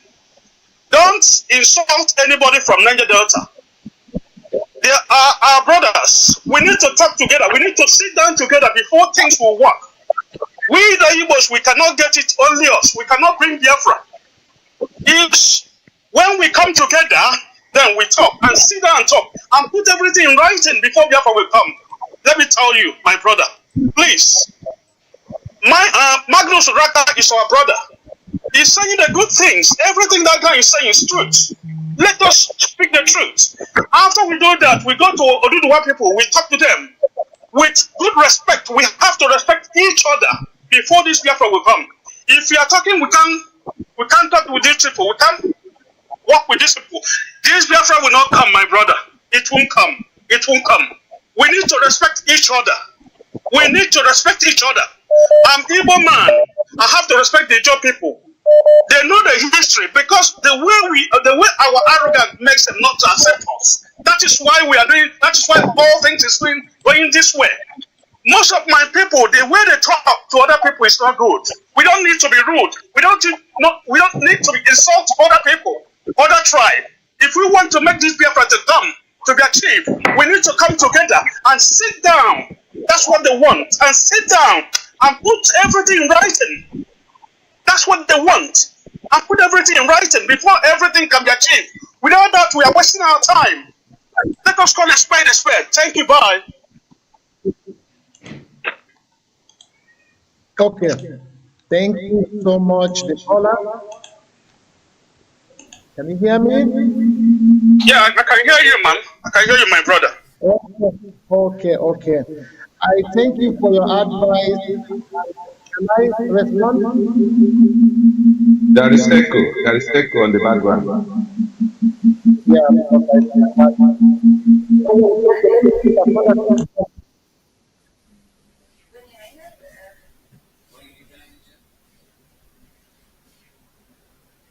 Can you hear me? Yeah, it's clear now. Yes, you can talk now. Okay, can he? I want him to hear me. Please. No, don't worry. I think he's listening from He can wherever hear you. he is. Yes, he can hear you. He can listen. But if he talks and talks, it's gonna echo. Okay, good. Thank you so much. Thank you so much, my brother, for your call, and I appreciate your zeal and your encouragement for the struggle. In the first place, Orata is an activist who said that he is on oath, and anyone who is an activist who is peaceful understands the principles and functions and the way that IPOB functions. IPOB is not a political party. IPOB is not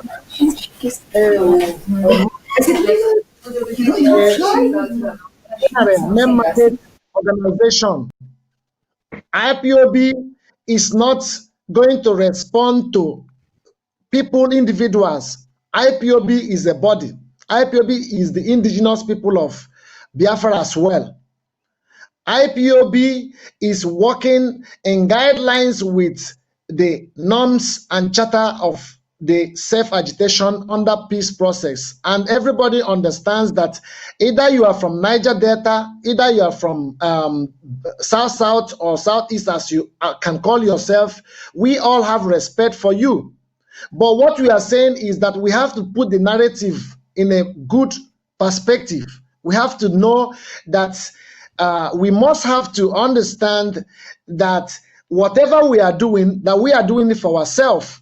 We are not going to go from door to door, room to room, asking people who is supposed to be at the forefront of the struggle, and they are drawing the struggle backwards, and you feel like people will not respond to them. We will respond to them. And for your correction, for correction's sake, I did not insult Magnus Orata. I only told him that he need to understand that IPOB cannot listen to him as an individual. He has to enter IPOB, as he said he entered, start something, do something. Before IPOB will listen to him and come to the table with anybody, IPOB must be sure of that person. IPOB is not going to start responding to people like Orata that doesn't understand how IPOB function. Only from the time he started the struggle, he has been only bringing divisiveness. Igbo this, Igbo that, Igbo. Biafra is not a, Igbo is a tribe in Biafran land. Igbo is not only made up of the Biafran citizens. Igbo is a part of Biafra.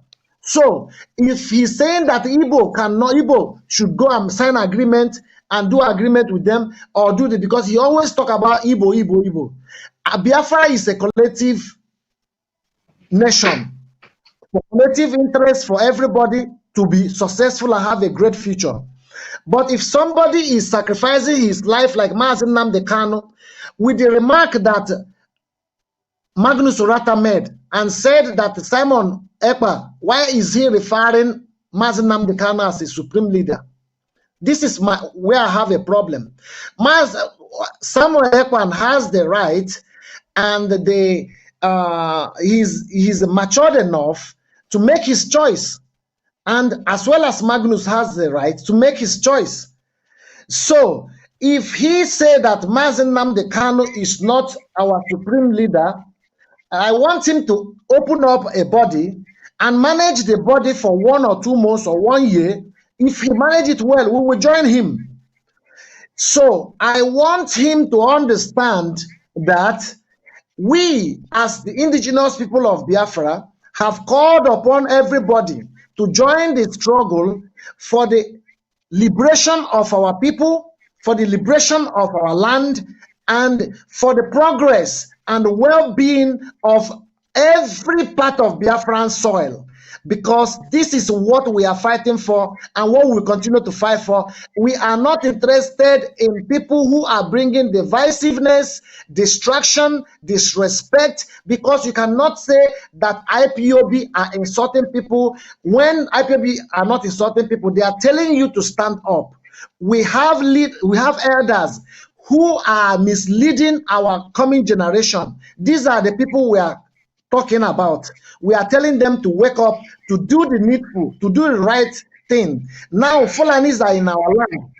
How many times have Magnus Orata come up and say, these Fulanis that are in our land, how do we do to make sure that we protect our land, that these people should stop living in the forest and come to neighboring houses and live like human beings and stop creating indiscriminate hazard like destroying farm crops, raping women, killing innocent people, and doing mass land grabbing. And the police and military are behind them, supporting them. These are the things that have caused us to agitate for Biafra. And these are the things that are not our main ideals and as a people. These are the reason why when people like Magnus Orata is talking, I wish that they should, first of all, do the needful. And before they say, come to the table and do what? And sign agreement. Nobody is saying that Biafra will not be governed in a proper way. IPOB that is being run by Mazi Nnamdi Kanu have not been run by like Nigerian government is being run. It has been run like a proper body, a proper institution that have run very, very well with reputation, with credibility, under the confines of the law. And Mazi Nnamdi Kanu is our supreme leader, and never for once will we disrespect him the way Magnus Orata disrespected the decision of Simon Ekpan for calling him a supreme leader. That is the problem of Magnus Orata. For us being fanatic about Biafra, that is the problem of Magnus Orata. For us to stand up to say, if you're Niger Delta, you belong as a Biafran, you must stand up to start up something in your place. Stand up, speak up. Not when we are sacrificing our life, you see people telling you that they are Biafrans, but they are not acting like Biafrans. They are not sacrificial or committed towards the issues, the problems that are before us. Those people are only doing what? Those people are not bringing solution, and we don't have time to waste we don't have time to waste because of this kind of people. But one thing I have finally to tell the caller is this. Can he hear me? He's gone. He can hear you wherever he is. Just go ahead. No, and I'm still here with me because he wants to respond to you. Are you an Igbo man? Are you an Igbo man?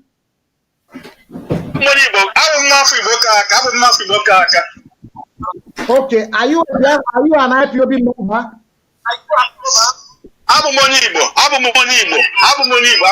I'm from Abia State. Are you an IPOB member? You are making mistake, my brother. You guys are making mistake, Iduku. Let me finish. No.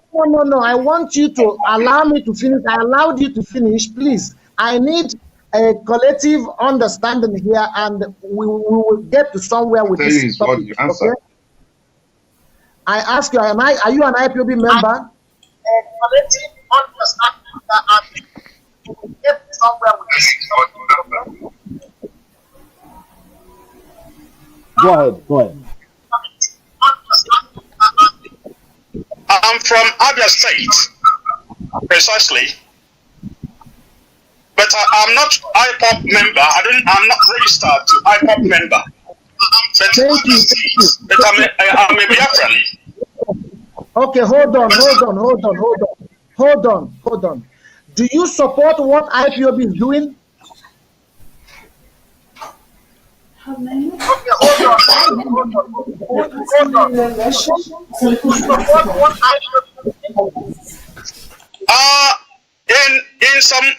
In some part I support, in some part I don't support. One thing that is missing there is the common sense with our brothers. The way we are doing things is not in order. In some part I support, in some part I don't support. Can you hold on?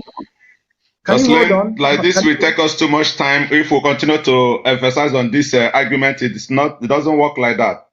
He has said something bit so that we not take 3 hours for this issue. Somebody just tell you what he knows, and at least you give him what you know. And other people are waiting to let him say his final word. Let's give him the chance to say his final word, and then we can connect this discussion.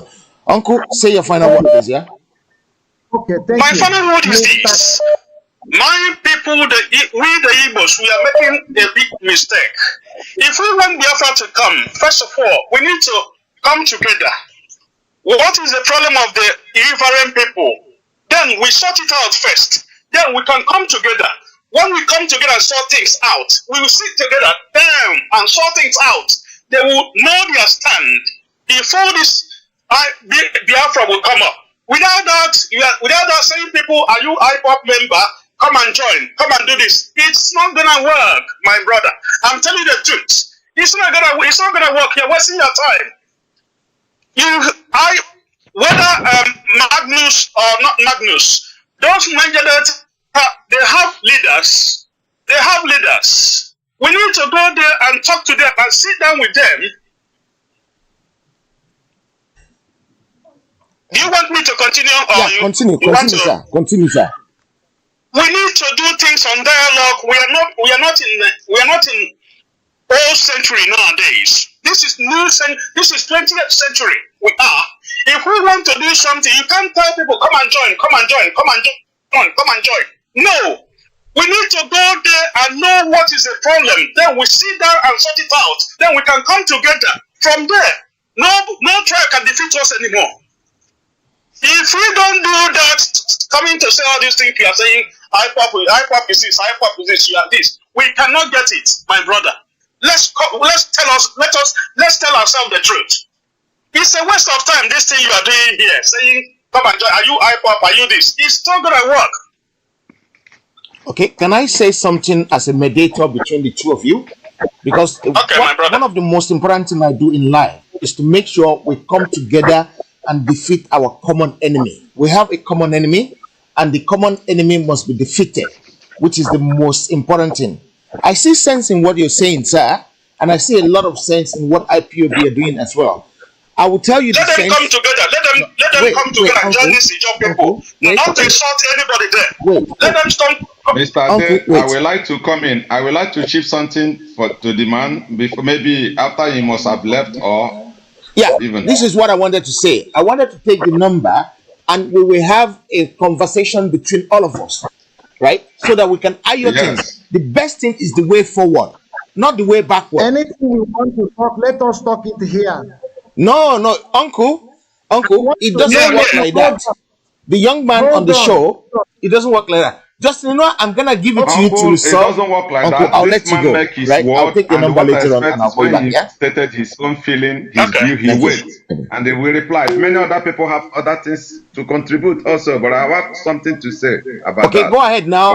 We're gonna talk to him later on. You go ahead, yeah? Okay, now what I want to say to this man is this. The man no, don't say anything to the man again. Leave the man out. We will go back to the background. We will iron it out. And if there's any need, we'll bring the two of you back to the station and then we'll talk about it. Yeah? Thank you. Okay, can I speak now? Continue now, sir. I have something to say for the man for what you have just said before we pick another call. Just hold on. Let me finish so that I make something clear here. Please. So go straight to point so that we can move forward. Okay. You know, Magnus Orata, without Magnus Orata, I respect everybody and I don't disrespect people. What I disrespect are the decision or policy or wrongdoing. These are the things I don't respect. That's number one. Number two is this. As Magnus Orata has leaders, so I have a leader. Magnus Orata leaders and their principal officers have the way they work, and I also have a leader. If Magnus Orata is a true bona fide member of IPOB and he said that he is under oath, Mazi Nnamdi Kanu should be his leader.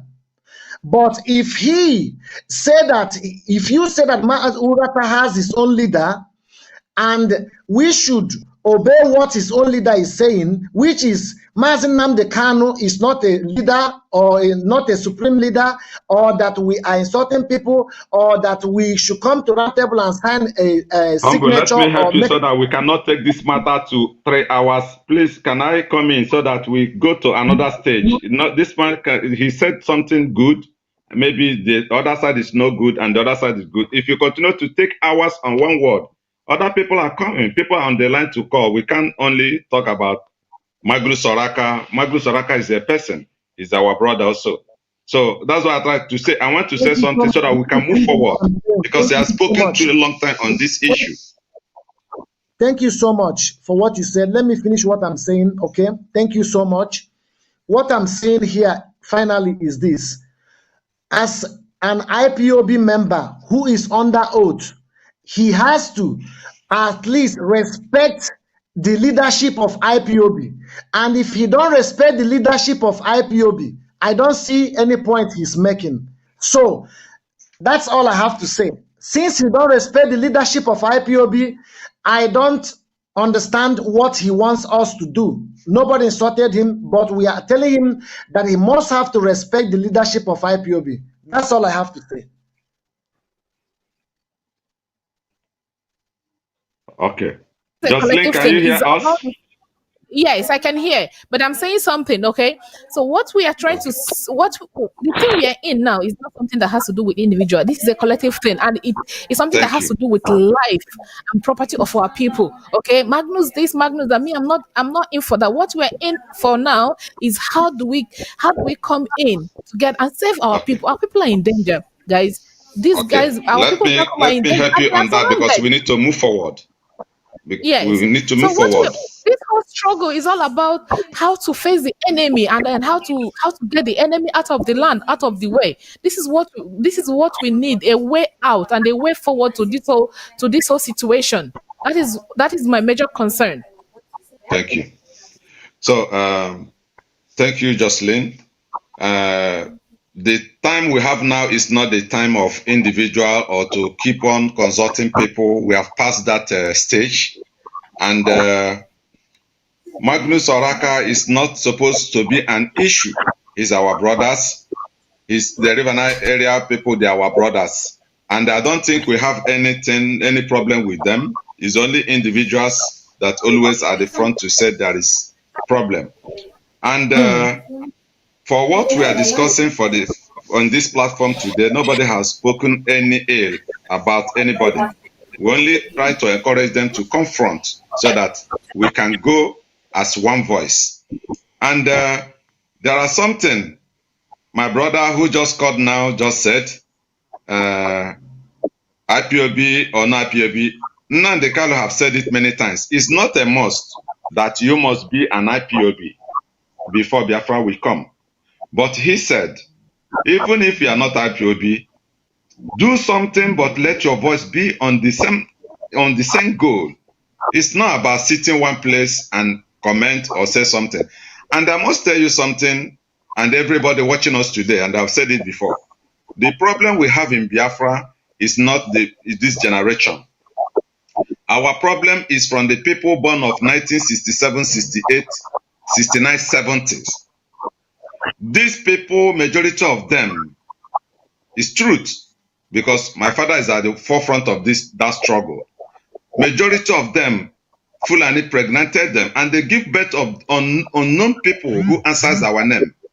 Many people, there's no way you can see Chinedu that has a Fulani blood. You can't convince him to restore Biafra.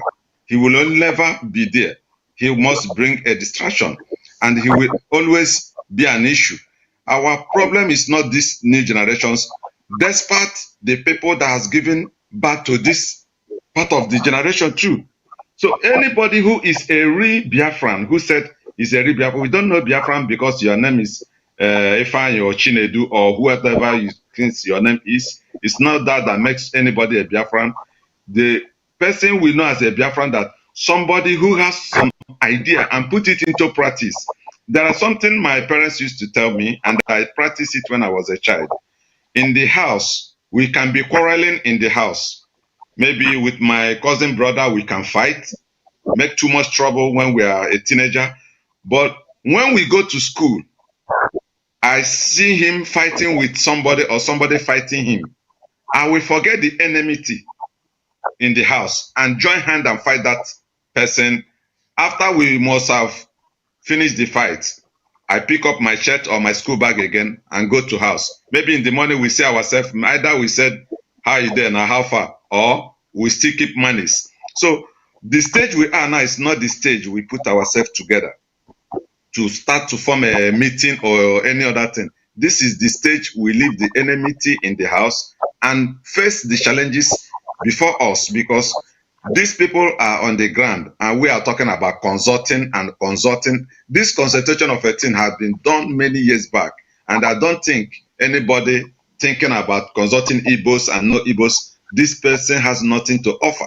And I believe that I don't blame anybody. That's why sometimes when Mazen and the Kalu say, when Biafra come, DNA test will be taken, you will see that many people are not the Biafra runs in the blood, it's not in the leaves. Anybody Biafra runs in the leaves, it's not the real Biafran. They are the people come from one means or the other. A real Biafran, it runs in the blood. Nobody's supposed to wake you. You wake yourself. Nobody coming for this call. Before I feed this Biafra, I wake up and I slept and I was crying for what has happened. I saw videos and it's very painful. And I saw our people dying everywhere. Even that Abia state, people are still dying. This IPOB, why we are talking about IPOB to encourage, I'm an IPOB anyway, but it's not a must that if you are not IPOB, you don't have anything to say. But they are the people at the front. They have been taking a lot of bullets. They have been dying. Every prison in the whole Nigeria, you will see enough IPOB members everywhere in the prison. So anybody who said, if this Biafra will not come, that person, I see that person that blood, Fulani blood runs in him, because we are very angry about this very death in our land. It's very not. This is not the time to discuss about round meeting or no round meeting. If you have anything you know better than Mazen and the Carlo, bring it front and prove it and put it into practice. Sometimes when you cultivate, you put in the practice. Not only to cultivate, no practice, but Mazen and the Carlo and IPOB always on practice. In the detentions, every DSS dungeon, we are many there. In the hospital, we are many there. People have died and buried. We are still many. And somebody is talking and telling me today that we must consult anybody, one person. It doesn't work like that. So we must move ahead and take other course. That is what I have to say for this. Right. Anybody who don't want, when the death come, no separate. Thank you. Okay. Oh, thank you for that. Actually, I'll be bringing the show to an end because it's almost past 2 hours we are on this topic. There was something, even when the caller made that point about coming on a roundtable, there was something you said about, I will just direct it back those days. I remember back home, we had family, okay? Then one of our extended brother was actually attacked and people were fighting him. So we were like, this is my brother. They are just fighting him. You know what happened during that time? We all gathered. We didn't say because he just came back to the house. We were like, what happened? Your clothes are torn. Who did this? You know, he ran off and all of a sudden my sisters were eating. We just had to abandon the food. We all ran out because my brother was under attack. We didn't say because he didn't come to explain to us what happened. But we saw the whole situation of how he was attacked. And because he's a brother and we love him as a brother, we all had to join hands. We went to fight. You understand? So this struggle isn't all about now. We've gone above the, like you said, round table thing. Okay. But I believe, like Simon said, they are making plans also to bring people to talk to our brothers from that region. But let them not forget they are actually the one that is actually having the whole brunt. The whole brunt is on them because they are the ones suffering most. They are the ones suffering most. Okay, right now the whole world is now about to go beyond oil thing. Oil will soon be in the past and nobody will be interested in oil anymore. How do you bring them out of this dungeon? Because right now they are in dungeon. So these our brothers, they need to come in because they can, like as it is now, they cannot be attacked and then we just allow them to be attacked. Because I know it was how the brotherly the kind of brotherhood in them. No, when they see their people being attacked, they want to support, they want to join. But the hatred has already been sold to the mind of our brothers from the southern the riverine area. And this thing, we have to break the genes. We have to break the genes because they've made them to understand that we are not one. But in all honesty, we are all one. We are together. We are one people. But this divide and rule thing has been in place for so long, and this has made our people, made our brothers from that region to see us as enemies. We are not. We are not enemies. We cannot see a brother who is being attacked and then you just just pass by because you say, then you will say no, he's not your brother. No, we don't do things like that anymore. We are in this thing together. When the rain falls, it is going to fall on each and every single roof in Biafra land. No one will be left alone. If they don't join now, let's say they are waiting for the round table talk and nothing happens. When these people come to attack, trust me, everybody will be affected. Now they're in River State. Yes. They're in River State. Wike is trying so much. He's trying so much to ward these guys off. He's trying. Are they not seeing it?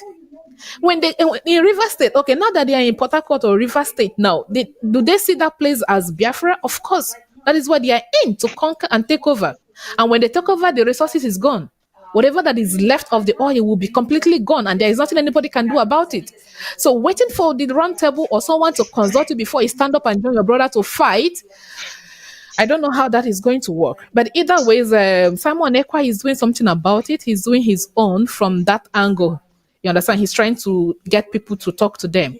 We want everybody to come on board. We want everyone, both Magnus, Oraka. We want, when someone goes astray, when someone does something wrong, you beat a child and they bring the child back with the right hand.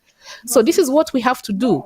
Maybe he must have fallen astray or gone or derailed from this struggle. We can always bring him back. It's all about talking. It's all about talking to people. And this is what we all have to do collectively. It is not an easy job. For leadership, Mazi Nnamdi Kanu is not interested in leading. All he's interested in is just to get the Biafra. He's not interested in when Biafra comes to take over the mantle or to say he's going to be a president or whatever. The man is not interested. He has said it countless times. That he is not interested. He's not going to be part of that. He can only be like an elder statesman, someone who will come in. If there is any issue, then he will bring his own expertise, his own ideas on table to move forward. That is all he's interested in. But for those who are going to be in the parliament, in the government houses, he is not interested. All we need now is we need this unity among us. We all need to come together as a broom, as a bunch of brooms that cannot be broken. But if we are going astray, doing one, somebody is doing this separately, this one is doing that one separately, the enemy will easily penetrate in us. And once they penetrate, we are done for. This whole fight against one another, it shouldn't be happening at this time. And at this particular time, it shouldn't be happening. We should look for a way to get together, to bond as one. Because once we are together, they cannot break us. But the enemy now, they are in because we are divided. That is why they are able to penetrate. And when they penetrate the heart of few, they can use those few to sabotage the whole struggle. And we do not want that. Me, I want to be free, honestly. I want to be free. I want a free nation. I want a place where I can go and have my rest. You understand? This is all what we are looking for. Okay. Before we go, I will just come back to the studio and let Oba and Nze say the last remarks so that we can just close the program for tonight. I will just let Nze, if you can just say the closing remark from your side. Okay. Thank you so much. It's been a very exciting program. and I'm well pleased and much more delighted to be a part of this as well. I can also see from here or listen from people. It's something that we all have to understand as we Biafrans that the Biafra restoration is not an individual affair. It's a national affair, is a genetic affair. When I say genetic, that is a genetic affair that have to be something that we have to be hunger for. It's not something that we must be divided over. All together with collective interest, with the interest of everyone coming together, and with the grace of Chukwukadema, we will restore Biafra with the commitment and the sacrifice of everybody. That is why we are asking everybody to join hands together. No matter how much you have been broken through one way or the other, if your anger, bring your anger down. Do not look at people or individuals' different opinions that might maybe hurted you in one way or the other. But there is something you have to look towards here. Something that is above your personal conclusion, our personal interest, but the interest of our soil, the interest of our land, the prize, the dignity, and the values that all we have lost from century after centuries, that it is time that we restore them back. It is time that we look at things in a different way. It is time that we look at our environment and see that where we are today is not supposed to be where we are supposed to be. That we have to dream, we have to aspire, we have to work hard, we have to be committed, we have to see that there is another hope.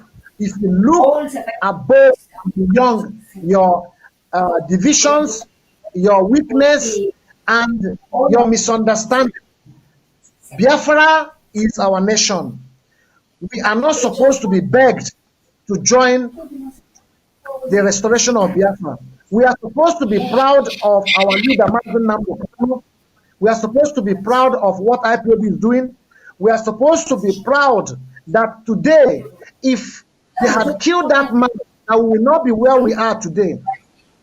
We are supposed to be proud of all the IPOB members and all Biafran supporters who are wherever they are all over the world, working so hard, struggling so hard, all the principal officers and other people who are not also IPOB members, who are Biafrans. We are all proud of you, but we all encourage you to put hands together and come together as one family, as one body, as one generation that have come to change that narrative of being whom we are not, being called who we are not, but have decided to be called who we are, and have decided to make everything that is not right in our life and in our society to be a promising future. And I thank you all for being a part of this. May you remain. Thank you, Nze. Thank you for coming in. Thank you for coming on board. Okay. I appreciate your presence and your input as well, and everything you've done this night. I thank you for coming, and hopefully we'll get you again to join us. I will just go back to Oba to say the final remark. Okay, thank you, Jocelyn, and thank you, Mr. Ade. Thank you very much, and thank you, our viewers. What I have to say for the end of the show today is this. We all are one. Why everybody is clamoring to come under one umbrella is this. It will make the force to push harder. But when we are in our separate ways, it is very easy for enemy to penetrate into our strength. And if we are one, it is better we put hands together and do the needful. And this very thing that you are seeing today, every one of us are seeing, it is real. Enemies are there. Even in Abia State, they call Abia State, they are already on the ground there like any other place. Even now, the main area they are having a very serious issue, many of them are now, is in Abia State. And that is why our people will come together. Let everybody drop his envy and jealous. That is a common thing of an Igbo man. They like to be jealous for themselves because of if it's not me, it's not possible. That is the only problem. And that is why our people will keep this jealousy and envy by the side and join this moving trend. IPOB is well recognized in every part of the world. And I must assure you that in this platform of a thing in the whole Nigeria entirely, Mazina and Dekalu make it possible for everybody to open platform and air his view. Before they know it, but it's very hard for people to come on air to say something. Not that he is the person who manufactured it or who invented it, but he stands very tall to tell everybody, every Nigerians and the Biafrans at large that one can open a platform like this and allow everybody to air his view. It is very, very good today, and we are enjoying it. That is why I must get Heritage TV, Mr. Ade, keep on with your good work. God will continue to strengthen you. And before we go the same time, I would like every of our viewers to hit the like and share this video to encourage this platform to go more far than now, so that everybody will hear the gospel. We will keep on talking, but we are still putting it in action. Biafrans and IPOB is on the ground. They are the people taking this bullet. When they said nobody is on the ground defending our land, is because the hands that is on the ground is not enough. Because some people left what they're supposed to do and start to look for a special recognition. Let everybody leave that and come down and do the needful.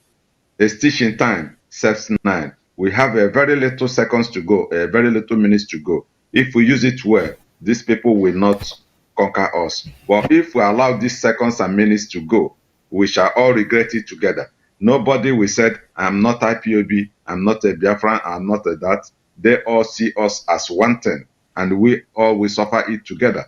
That is only thing. So I'm encouraging everybody to come together.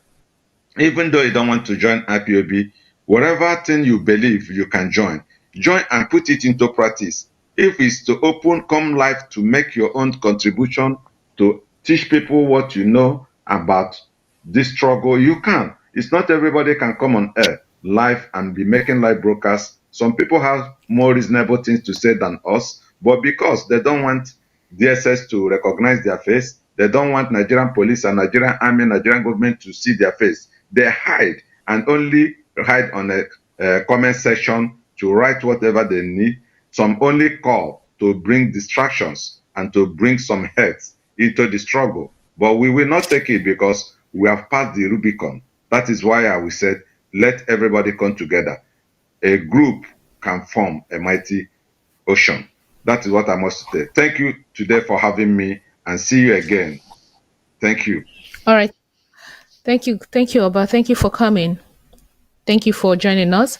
It's been a wonderful night with you guys in the studio. Humble and Oba, thank you for coming and joining me here. And I would like to say thank you to Mr. Ade for also giving us the platform to air this our view, and to also to pass the message across to our people. From my own humble self, I would like to say a very big thank you for those who are online and who are also encouraging, and those who have shared the podcast as well. I'd like to say thank you for supporting us and for taking your time to be here with us as well. So I would like to say good night to all. Before then, please, our people back home, you guys really have to be careful. You have to sleep with one eye closed, because the enemy is just right behind you. This is all I can say. I know it's not going to be an easy task. I know it's not going to be an easy journey, but in either way, we have to protect our land and protect yourself as well. Thank you all for watching, and I would like to say good night to every one of you. Thank you.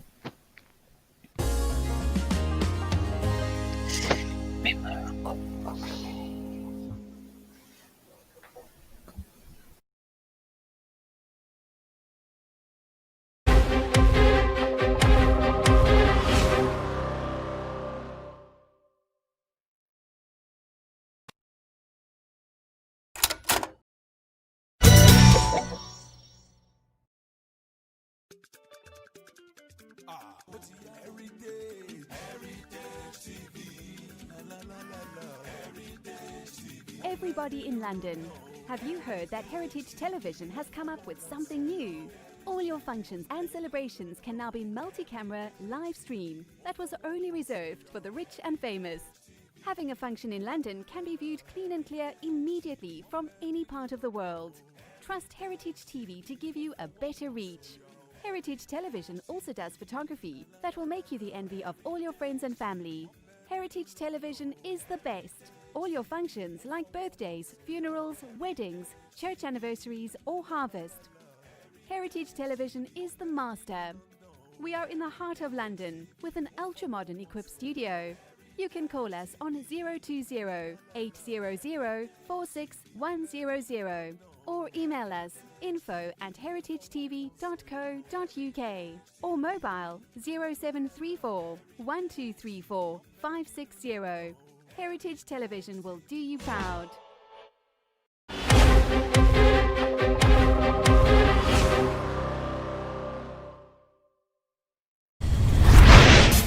A book can go where you can't. It can be used for study, research, and practical life application. It documents your persuasions and imparts much desired knowledge. Even God sent His Son, but left His book featuring books written by Apostle Courage. Revelation and Relationship, a book for the spiritual hungry, which unveils the person of Jesus and brings you closer in your walk with God. This book empowers your hunger for His presence and takes you to a new place in God. 100 Reasons Why I Hate Poverty. This book unveils the perilous kinds of poverty but unveils heaven's plan of unlimited wealth and blessing for the believer. If you're concerned of not just being blessed but being a blessing to your generation, this is your book. Forgiveness, God's Roadmap to Heaven. This book tackles head-on the iniquity of unforgiveness in our lives and gives us practical keys to launch us to a new life that forgives like God does. If making heaven matters to you and you need help to let go some things, get this book now. God's Weapon of Mass Destruction. This book brings to light 14 weapons God has given every believer against our arch-enemy, Satan, the devil, so we may constantly be able to live a life of victory. Every intercessor needs this book. Lesson from the Furnace of Affliction. An encyclopedia on knowledge. This study guide brings divine answers to some of life's unspoken questions. In this book, you will learn about the danger of discouragement, the twin brothers to heaven, the accusing spirit, lessons for singles and the married, intensive school of ministry sessions, and lots more. The principles taught are challenging and revelatory. Next to the Bible, this will be your favorite book. 12 Ironic Benefits of an Enemy reveals the wisdom in dealing with people and how to unveil ulterior motives, and 12 things you can benefit in seasons of ferocious attacks. This is the book everyone is talking about. I strongly believe in investing in knowledge. Your spirit man is the greatest investment you should invest in. What it took somebody 5 years to know, you can know in 2 hours. Buy one for yourself and buy extra copies to bless somebody else. These books will change your world. There is always something you don't know. The best gift to give to a child is the gift of knowledge. The best investment of your life is the one made in your mind and spirit. Get your copies now.